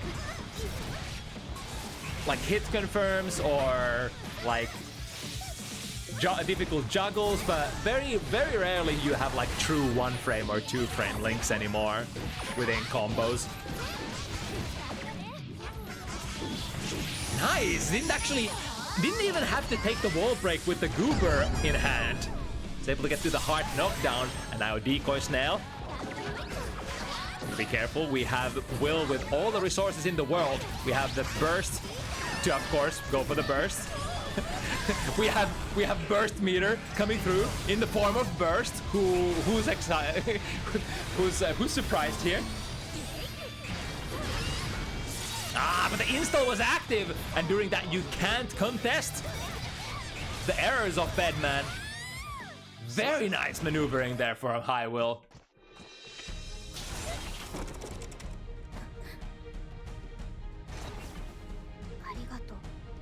A lot of the time when the enemy Bedman actually activates the install, it's I think for you to press any buttons afterwards is kind of like a check in terms of like you're basically saying to the opponent, okay, show me it's real.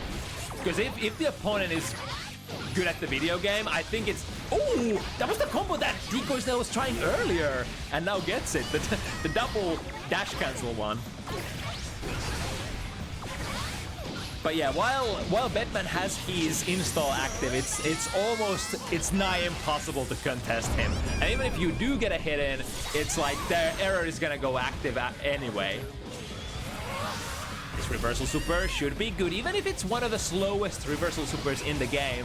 That close slash from Decoy Snail didn't look too meaty. I think probably a perfect meaty close slash could be a safe jab against the reversal super of Bedman's. I would have to consult the frame data for that. Maybe some frame data head knows that in the chat. But now hiwill, no resources whatsoever. It's so difficult getting out of this. Holding the air momentum with that recall, or whatever it's called. Ooh, nice! The wild assault deflected by the minion parry. It's definitely one of the better tools available for that. Because generally you're not gonna do. Oh, again this. The wire C into a bait. Decoy Snail with the nice backdash shimmy from downtown. Breaks it 2 even. Decoy Snail seems to have a really good sense of what the opponent wants to do a lot of the times in these RPS situations.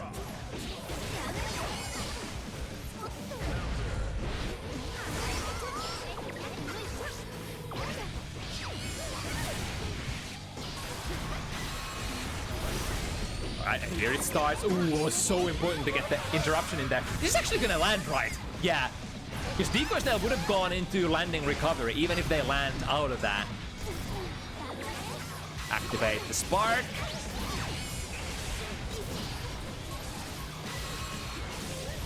Yeah, hiwill just needs 1 hit here is why they sort of assume to the zoning posture. Ooh, slow down frames, gets the 2P out there. Probably was no way for Decoy Snail out of that situation other than just break out of your dash and respect. Here we go. Error is online. Why? Wild Assault extending the situation as well.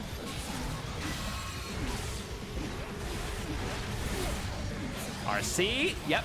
Getting that guard break. Error as well, comboing into it. Ooh, and a big malfunction starter.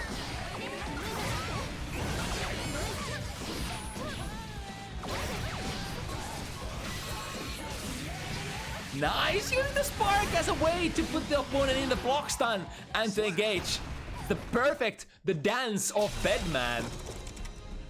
First, get some sort of an error rolling, and then engage with it. Bedman really is not known for, you know, having the best buttons or anything at neutral. I mean, Bedman has good buttons, but they just don't stand out, and most importantly, they don't really convert very well. And being a wild assault user and not getting any help from the universal mechanics, you kind of have to rely on your own unique mechanics to make the combos happen and make the pressure, rather, I guess the combos and especially the pressure. But when you are in the pressure already, it's kind of, unless you can make somebody respect malfunction and get lots of plus frames and a free error rolling, there's not a good way to just get to the error otherwise. Which is kind of the crux of the Bedman gameplay. You want to get to the guard crush loop, but to get in there, you somehow have to earn the first error. Nice instant air dash angle, but coming from a little too steep of an angle, huh? Up with the Gooper in hand. Hiwill does have the deflect shield, but again, I guess it did something this time around. It indeed does something. It's nice when you spend 50 burst and it does something, indeed. And perhaps more than something. Hiwill has had not just one or two good deflect shield escapes from the corner pressure of Jackos. Here we go. Use full wild assault, set up more goobers. It's a really good time to set up the shop as well, because Hiwill didn't have any resources whatsoever to fight it. Big damage, holy mama. Again, I'm guessing connecting with the instant air dash normal from a little too high of an angle, so not getting all the frames that you want. Nice. Gonna be enough with that Forever Elysian Driver. Once again, sticking very close to the opponent. 3 points each here. Proceeding as planned. I'm glad that both of these players as well got the memo. Make it interesting. The script, if you will. The greatest rigger, greatest script writer in the history of Guilty Gear FT7s. Only rivaled by the OG Mirri, who used to be the matchmaker of our FT7 events. Alright, the guard crush ends up actually being a combo starter here. Perhaps taking the hit here was the play to go. At least if you're taking the hit, you're not gonna be looped by the guard crushes anymore.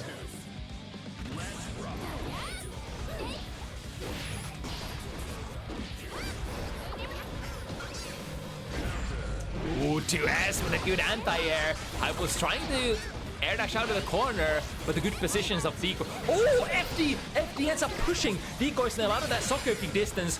Right there against the jump D, and a good deflect shield once again. 6P ready to go. Here we go. We got the error loaded. Make them explode. From the left side, from the right side.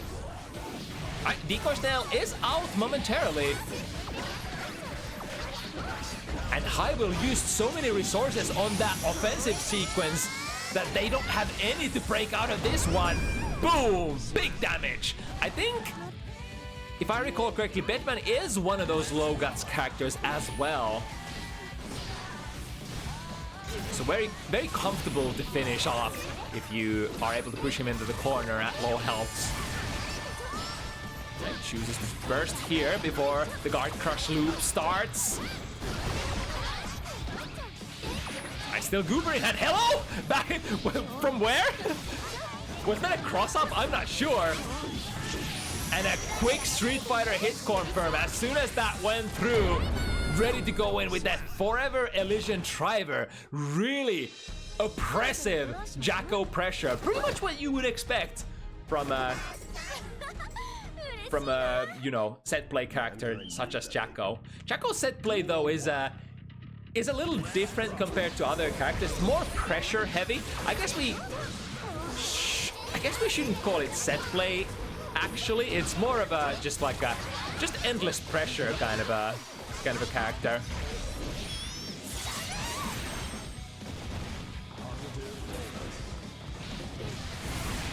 I mean, I guess Jacko has some set play as well in terms of like Oki setups. But I guess more better historically known for her ability to just make the opponent feel miserable and not get to do anything and just have to, you know, make the opponent block forever. Here comes the install. I think Bet, yeah, had already error ready to go as well. Alright, decent maneuvers against the install. hiwill was trying to force his way in by having the install error ready to go. But Decoy actually defusing that situation fairly well. Left, right.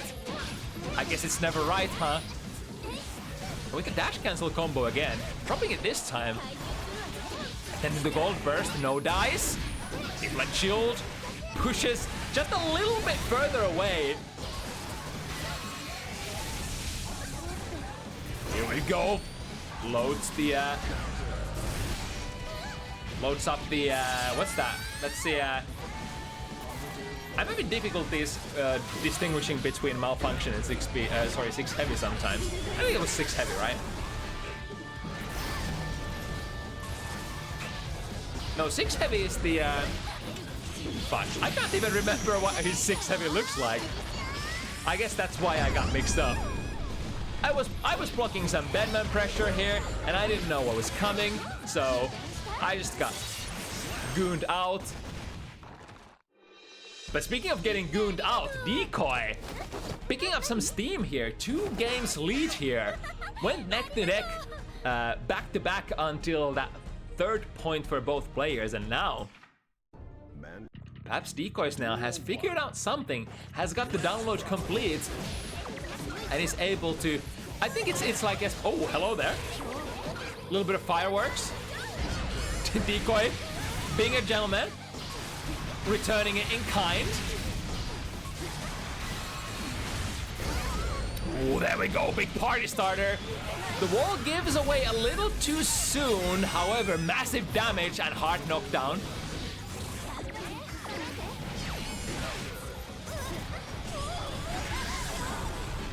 Yeah, 6 heavy is the slap with no explosion. I guess that's a pretty decent thing to look out for. If there is an explosion, then it was malfunction probably. Oh yeah, it's that upward slap, the from top to bottom, and malfunction is more like a whip slap.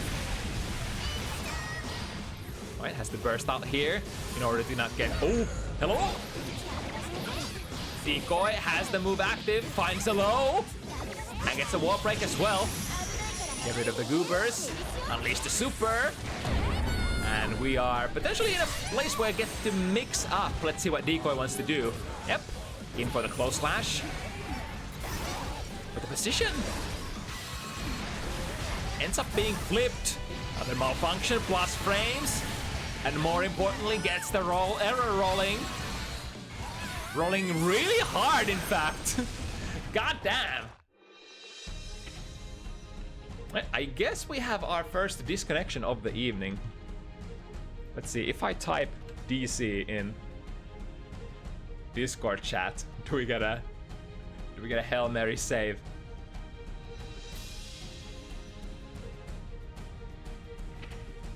Batman really is the kind of character that's like all pressure, all offense, all points on the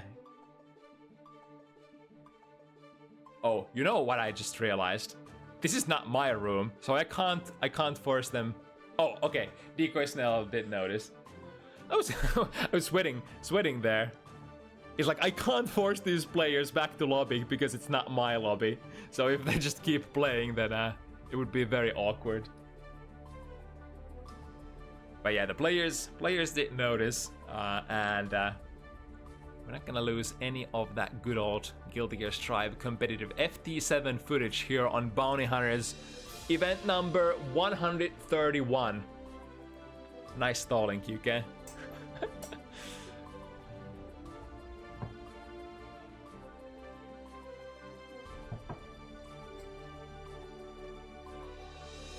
Right, hiwill not too far behind, honestly. 5-4.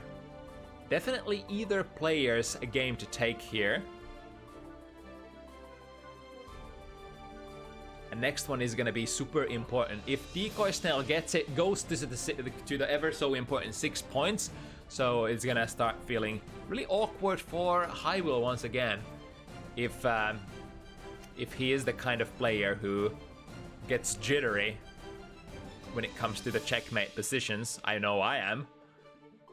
Some people, like most people are, when you are playing in a high pressure situation in a tournament, or when you can feel that next mistake you make is gonna be your last, you get a little bit more jittery than usual. Then again, sometimes there are those people who are freaks of nature and just don't get affected at all. But those are way rarer specimens in the FGC, I would say. Generally, people care a lot about, you know, like they care about what happens in the moment. They can't be outside of their performance. They can't be in the flow state. Their ego is on the line. And they are actively observing the universe. Anyway. Decoys now, that was a little bit of an attempt to steal the round back, but hiwill realizing that I only need one more jab to get the win. And jab they did.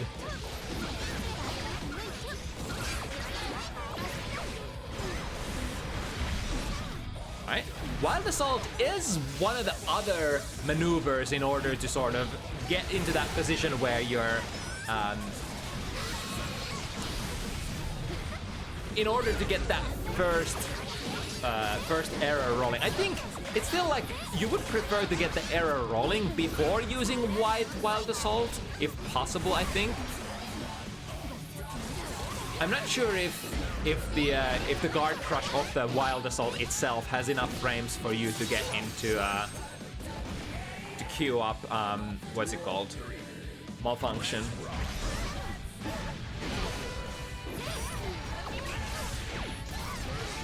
It would be more like if you had a blue Wild Assault, that would probably be enough. But alas, Bedman, the user of the white one, I'm not actually sure. What do you think?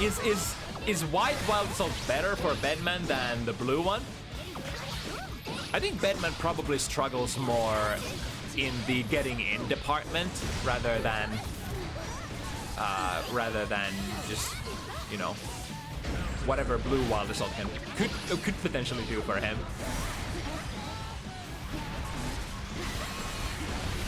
Alright, here we go. No RC, so that's gonna be a punish. So Decoy indeed gets in there. That was a last-ditch effort to break through the guard of Decoy Snells. And it's very understandable. It's like you're at a very low health and you're like, fuck, if my pressure ends here, I don't even have an error. So what do? You go for one Hail Mary, go for the Beyblade, get the error, hope that it hits, and if it does, then you're again in a perfect position to win again. Okay, interesting. Both players activating the installs here. A big explosion. As a result, in this install, all of the follow-ups are going to be guard breaks. Oh, spinning a lot of... Hello? We got the chain parries? Evo moment? Bounty Hunters moment number 131. What did I just watch? Right, RC into the pressure. We got the rolling error. Finds the hit with it. Scores another.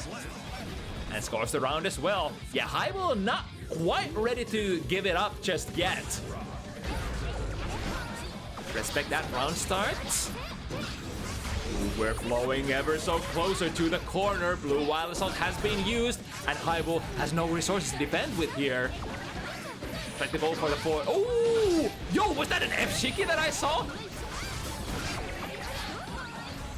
Decoy's kind of low on the minion gauge here, though. Hail Mary Beyblade. Not punished, though. A bit of a tragic miss there. But this should be enough. 0 guts, 0 life. Decoy Snail, checkmate position. One more to win the set. Ooh, that was really cute. The 8-way dash to skip it a hop to the other side. And lots of damage coming in. I mean, okay damage. Nothing to scoff at, but nothing to write home about either. Ooh, we got the head explosion from the backside. Has to unleash the burst here, yeah. hiwill did have the 50 meters, so that would have definitely been a kill. Nice air Beyblade into a kill. Still in it to win it, but we need to win 2 more.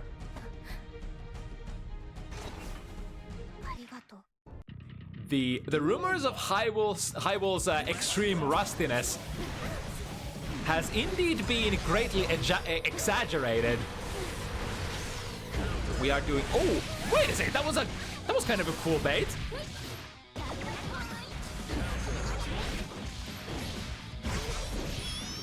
I got the wall break with the use of Blue Wild Assault. Into. Spend the resources. hiwill trying to get into the position where they get to roll that error because of the successful Beyblade there. Ooh, IRC is baited. That was a pretty free to take bait as well, I think, from hiwill, because even if they choose to do nothing, the error will eventually unleash anyway. So no matter what no matter what a Decoy Snail chooses to do, they're gonna have to take the error nonetheless. Interesting. I think Decoy was attempting a mix-up of some sort there. Activate the install. Ooh, but this is kind of tricky because when you activate the install without the if you activate the install without the error already active, then you still have to gain it to be able to utilize it.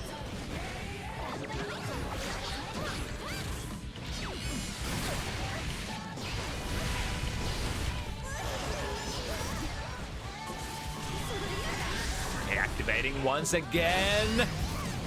And this time from a much better position. I think this might be a checkmate. Unless... Okay. hiwill is like first into what looked like kind of a checkmate into a position that wasn't quite checkmate, into a position where Decoy Snail was looking like they were kind of getting out. And then finishing the round with a throw. All right. Once again, perfect script. And the winner of this game will take it all. Is it gonna be that bedman, hiwill, or is it gonna be Decoy Snail with Jacko?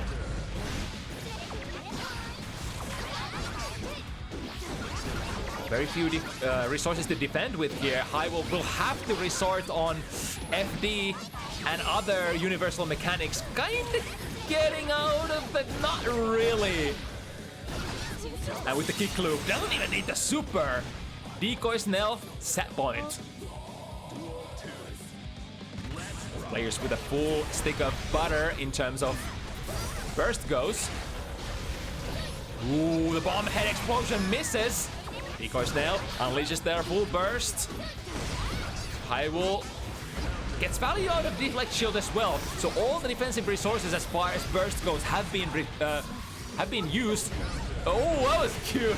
Realized that they missed that throw and then converted into a ghetto shimmy. There we go, stay in the corner. The true double Luigi. This is the last one. Decoy Snail, a little bit of an advantage as far as burst goes, but oh my goodness. This is literally for any and either player to take here. Get the air going. Getting in there. We lost the air. Hiwill using the 50 meter in order to contain Decoy Snail in the corner, using everything they can. We got into the pressure loop. Now Decoy, what is your option? Only deflect shield available. Oh, the neutral jump! Neutral jump ends up whiffing, making the white wild assault whiff. And here's the setup from Decoy.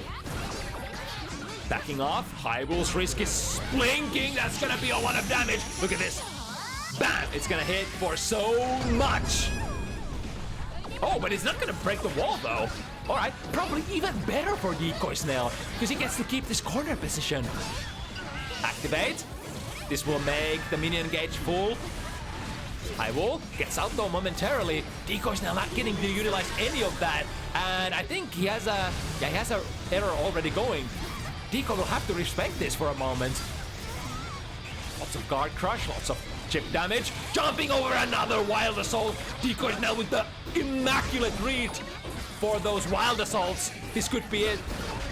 Do they find the hit? Close slash. It's what gets it in the end. Decoy Snail letting Hiwill come ever so close that they could taste, they could smell, they could feel the victory on their fingertips, but it slips away. Decoy Snail jumping over both of those wild assaults that round was probably what denied enough value from Hiwill so that Decoy Snail was able to get the win. What a set, and what a set ender once again. Oh baby, that was good shit. Thank you so much for another entertaining set, my dudes. All right, I'm gonna have to host the room again, or should I just make one of the players host the room? Network. Let's actually skip straight into one of the players hosting the room. For example,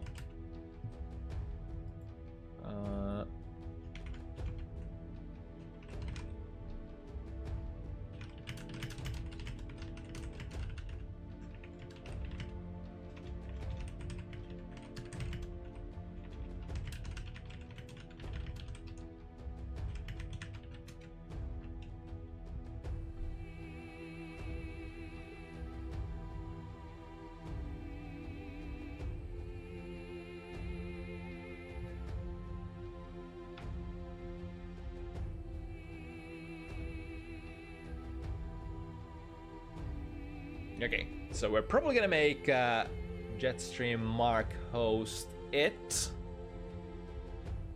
and I'll join.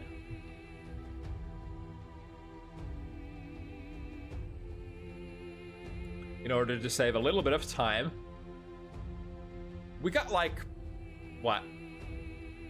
Three games done when I was hosting?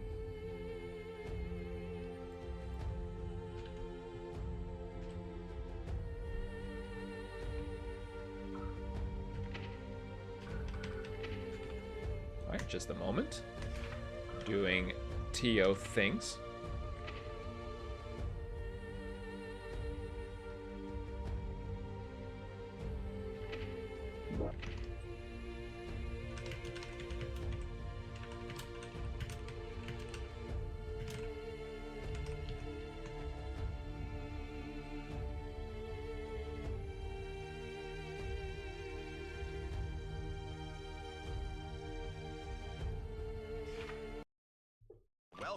All right, we are in.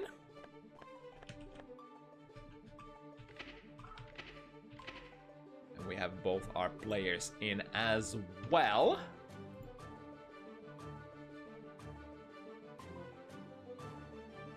So once more for the road. The biggest banger for the last. It'll be that guy ZoKHiZ with Leo fighting off against Jetstream Mark's main character this time. Last week it was a sub character to make up for the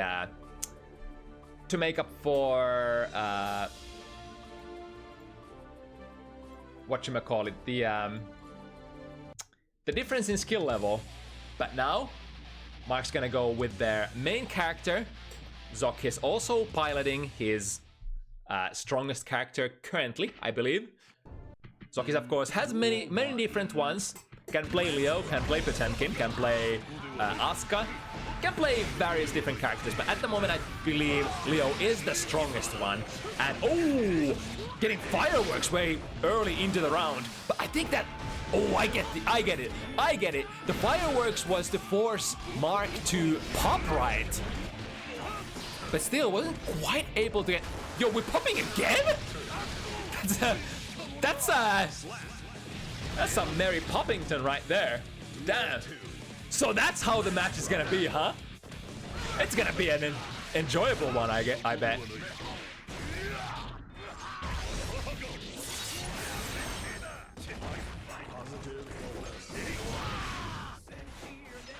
Alright, with the double jump. Mark not reacting initially, and actually waiting for the double jump. Good timing there. Making sure that ZoKHiZ doesn't burst again. Keeping it as burst safe as possible. Really good plays here. This should be enough damage to finish Leo. Even though Leo is decent defense character, his super from Nagoriyuki is also decently damaging. A little bit of a starter there with White Wild Assault, forcing ZoKHiZ to unleash his own burst. Double Fukyo into pressure situation, baiting the DP as well. God damn! We're playing fast and we're playing furious. Now this isn't gonna kill, but we'll get the heart knockdown. ZoKHiZ with the 50-50, 50 tension, 50 burst. What's the option? Just jump out. Ooh, lots of respect. Oh, nice! Going with the decoy snail option from the last game. Making Jetstream Mark miss the Wild Assault with a neutral jump. I think it was a super jump as well. It can be a little hard to get out. Oh, nice throw there. From the slowed down frames, ZoKHiZ still has a chance. Time to convert. Mark is so close to that burst, not being able to use... Oh! A little bit of a mistake there from ZoKHiZ. The delay using the red Wild Assault probably was trying to charge it as well for full damage, but alas.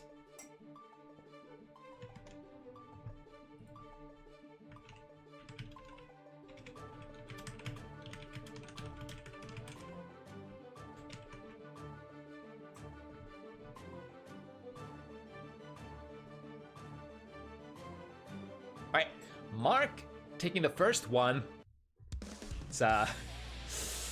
It's gonna be definitely a tall tower to climb for Zok. Zok was, of course, earlier practicing with as far as I could tell, practicing with a couple of the top Nago players in Finland. We have quite a few, in fact. So if one wants to practice against this character, oh, another really great back Hukyo bait there on the DP. And the second hit, hits overhead. God, there's so many layers to this offense compared to what you would probably get from just a regular Nago player in the tower. But now ZoKHiZ's turn.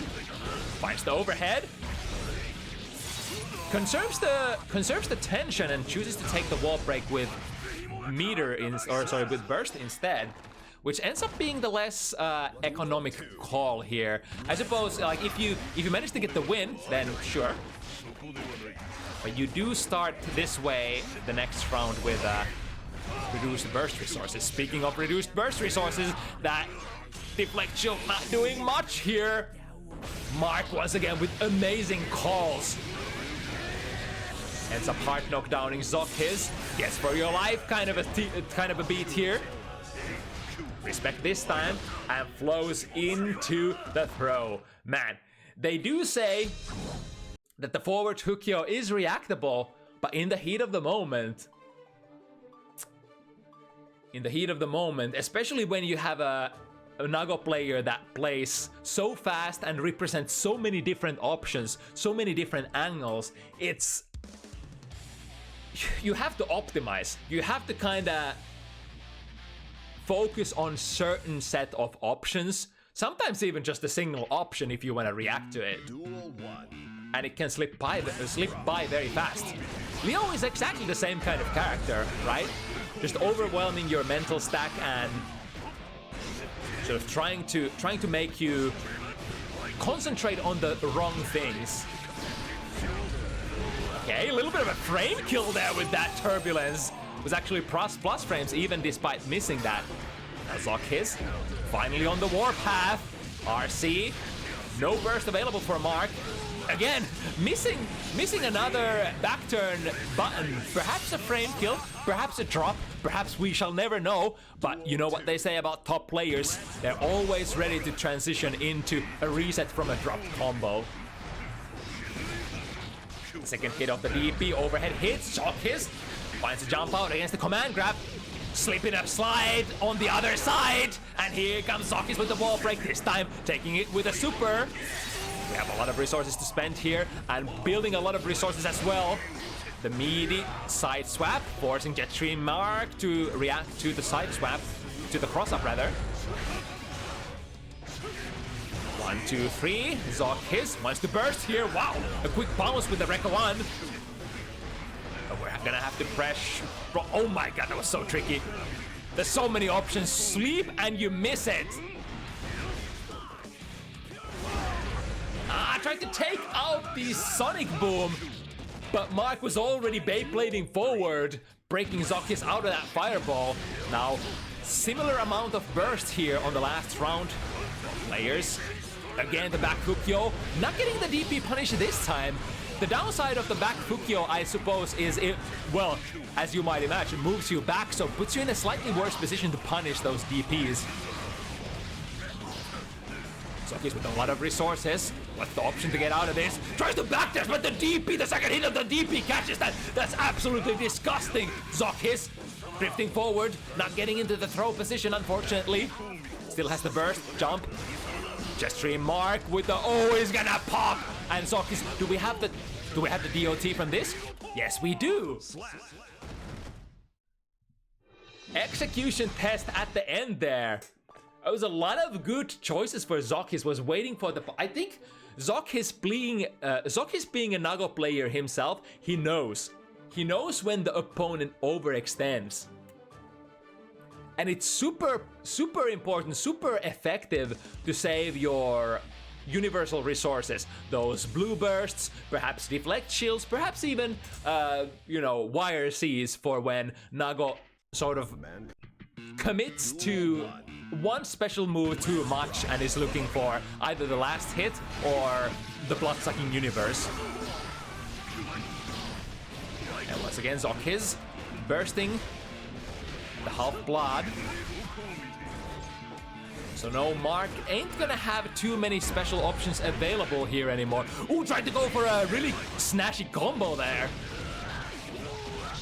It's gonna be a lot of damage since Mark is on level 2 blood. Or level 3? How do we say? I think that's level 3.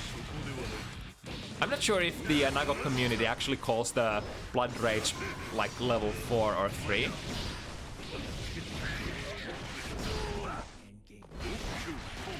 Alright, in there. Blood-sucking universe brings home the blood. And even despite this ain't being a hard knockdown, we have a lot of juice to play with here. Nago only really needs the blood. It's like, even if you don't have the meter, that's fine. Even if you don't have the burst, that's fine. As long as you can be on the in the driver's seat and, pressuring the opponent. Blood is everything that you need. Blood for conversions, blood for resets, blood for mix-ups, blood for everything. Oh my goodness, all right.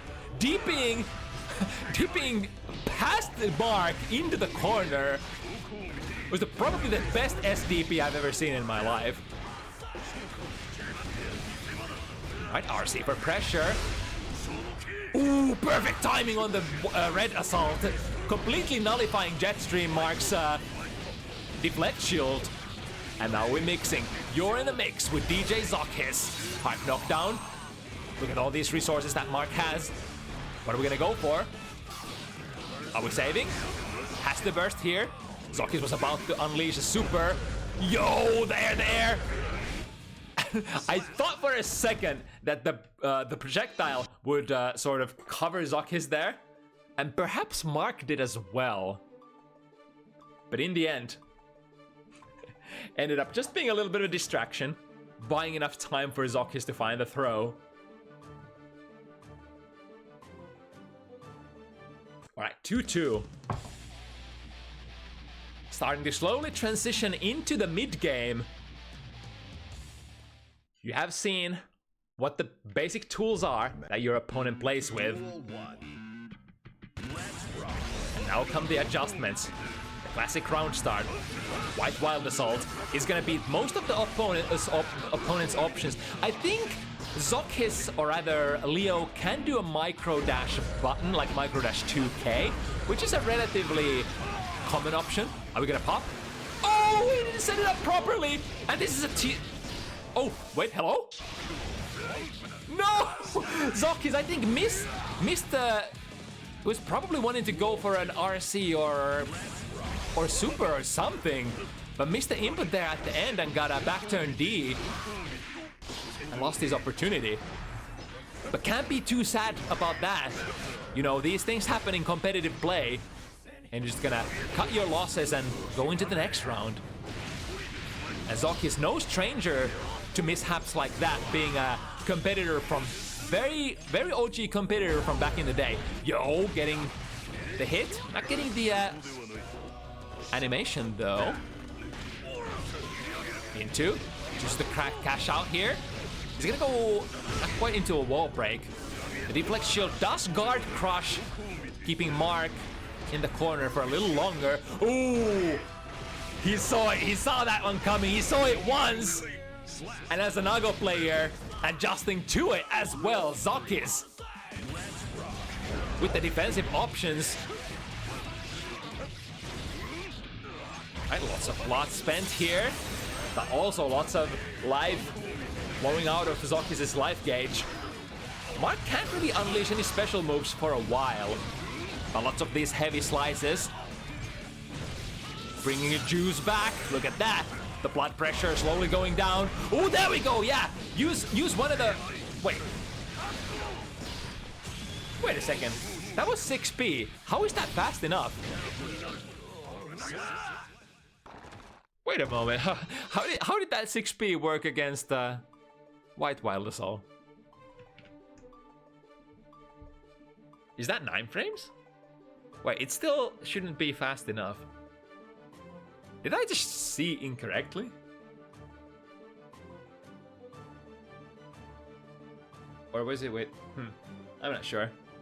Blink and you miss it, as they say. Gonna have to check the tapes for that.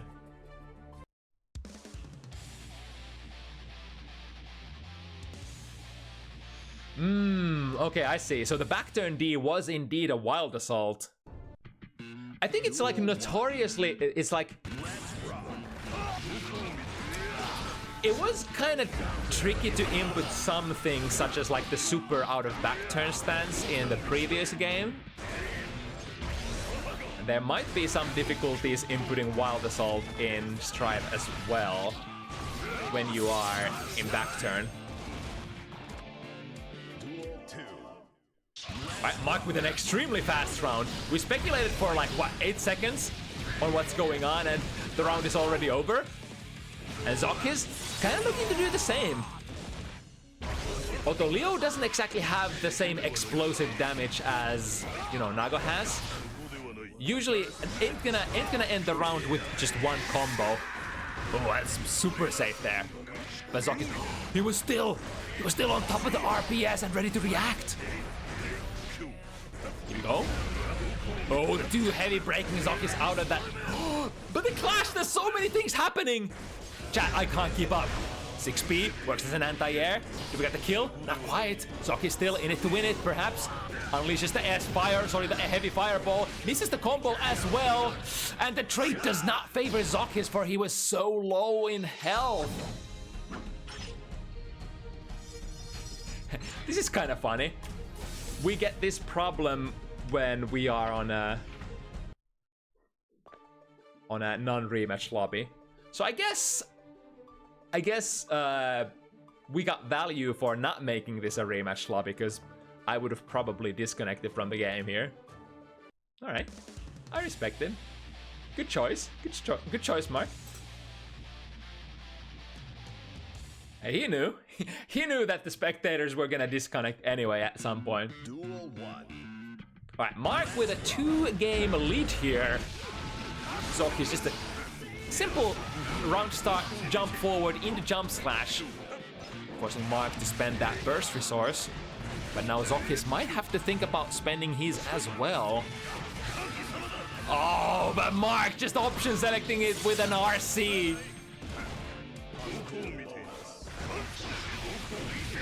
Ooh, oh. I was about to say Mark was pretty close to popping there, but not only is this gonna fix Mark's blood problems, but also gonna knock ZoKHiZ out of that round, huh? Duel 2. Let's rock. Right, chasing with the Beyblade. Good 6B. With the back turn pressure. Plus after stance canceling every time. Oh, that's gonna be a minus though. No, Mark misses the punish. I'm pretty sure that should be a punish for Nagoriyuki as well. But choosing to go with either button too slow. I think if they went for 2K though. I guess we shall never know, but ZoKHiZ is completely loaded. This should be a wall break. Oh, actually, even better, choosing to hold the corner, and this will be the kill. That was smart. I was about to say, ZoKHiZ instead choosing to hold the corner with the reset, save the meter, save the pressure position, and kill Mark like that. Go, ooh, but the close slash ends up covering basically both sides. The leg of the king prevents the Fukyo in. Mark spending quite a bit of blood here. He's still on a downward trend, it seems. ZoKHiZ once again with the normal jump forward. So much meter, but no life to spend whatsoever. RC quick into a close slash. Wham bam, thank you ma'am. The momentum favoring Mark so much.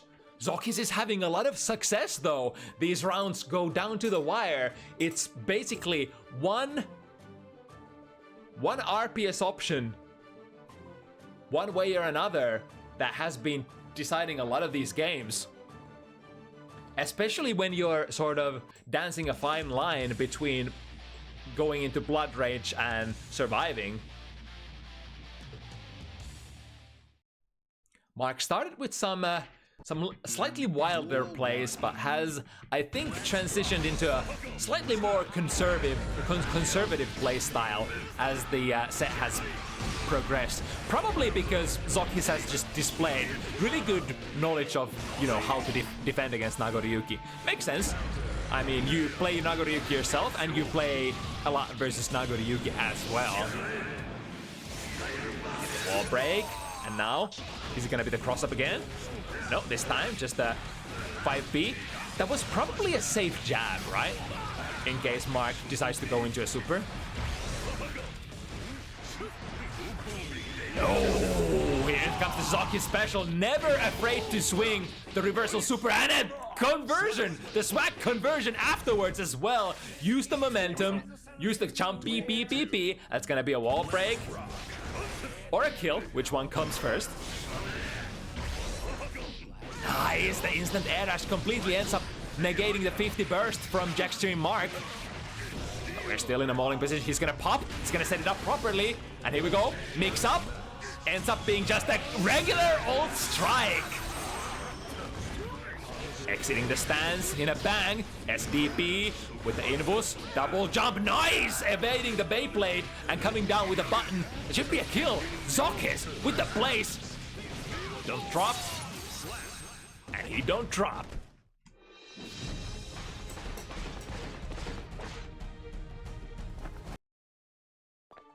All right. We've officially ran out of water on the commentary desk. I'm almost running low on the voice resources as well, but no time to slow down, no time to shut up. We got a couple more games to go for our last matchup of the evening, and it's a banger. It's an absolute banger. Two gorillas meeting on screen. It's been enjoyable so far. Let's see if ZoKHiZ can extend it even more before Mark runs out with too much of a lead.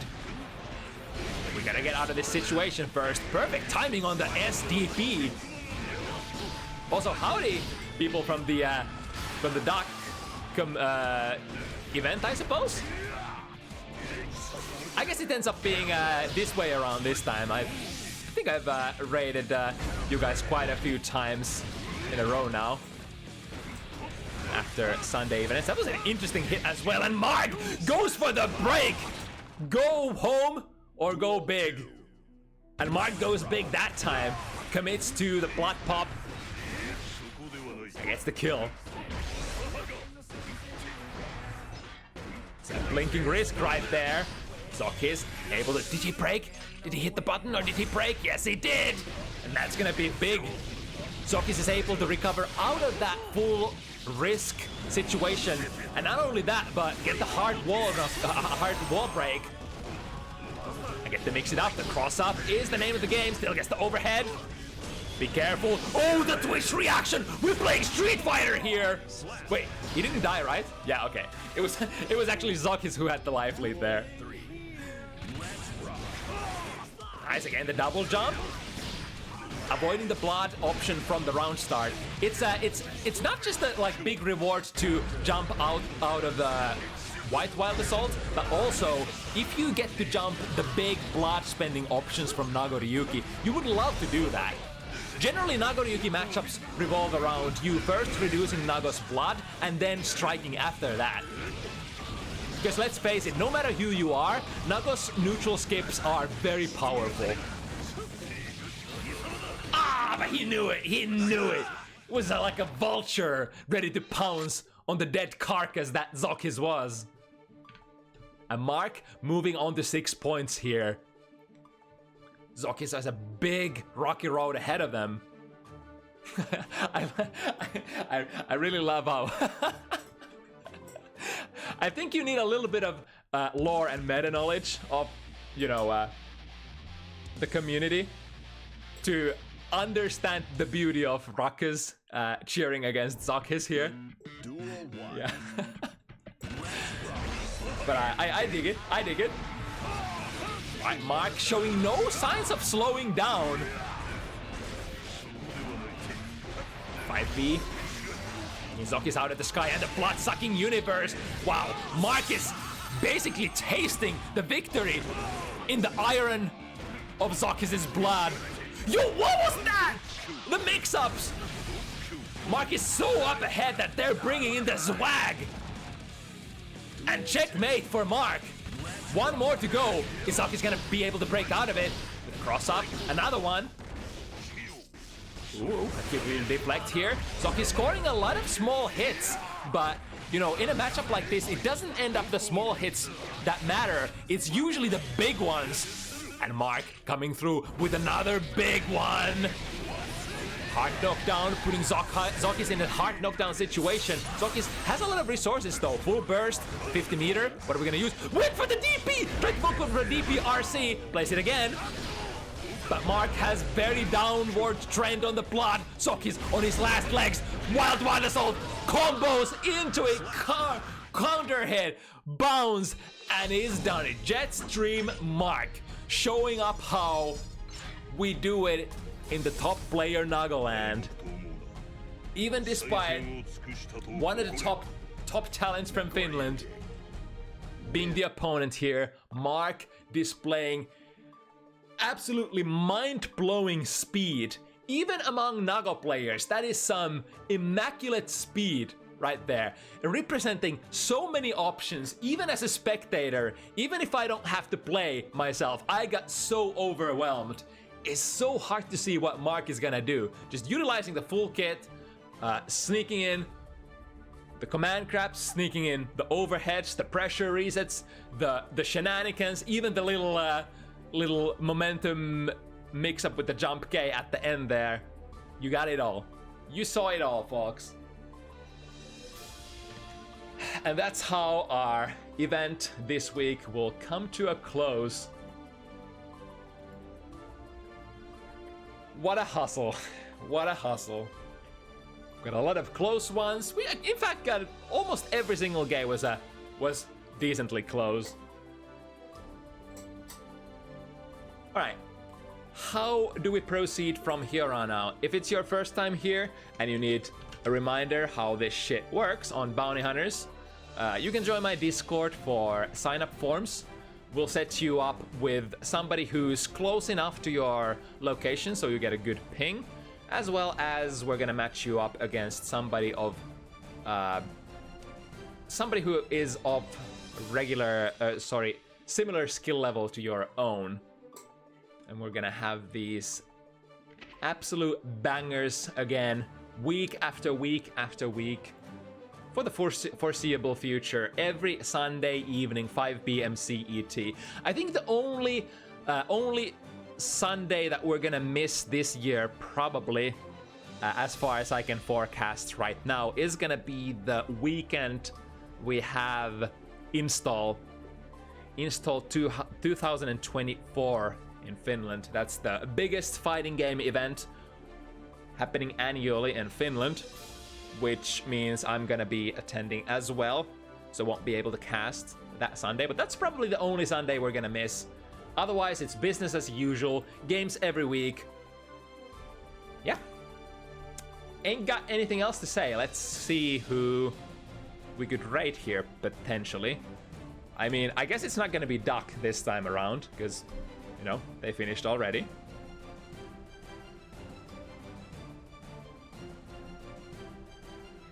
Who doth play Guilty Gear Strivers on the interweb service twitch.tv?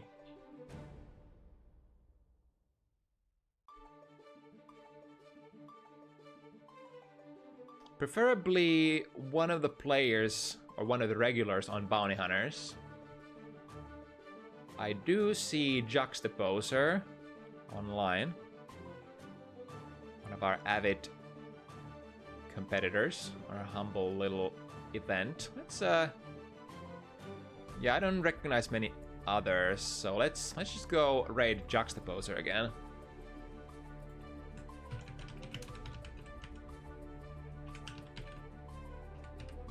Alright, it's been an honor. Thank you everybody who were associated with making or playing these events. We'll see you again next week. Same time, 5 p.m. CET, Sunday evening. Till then, stay safe, play Guilty Gear, and bye-bye.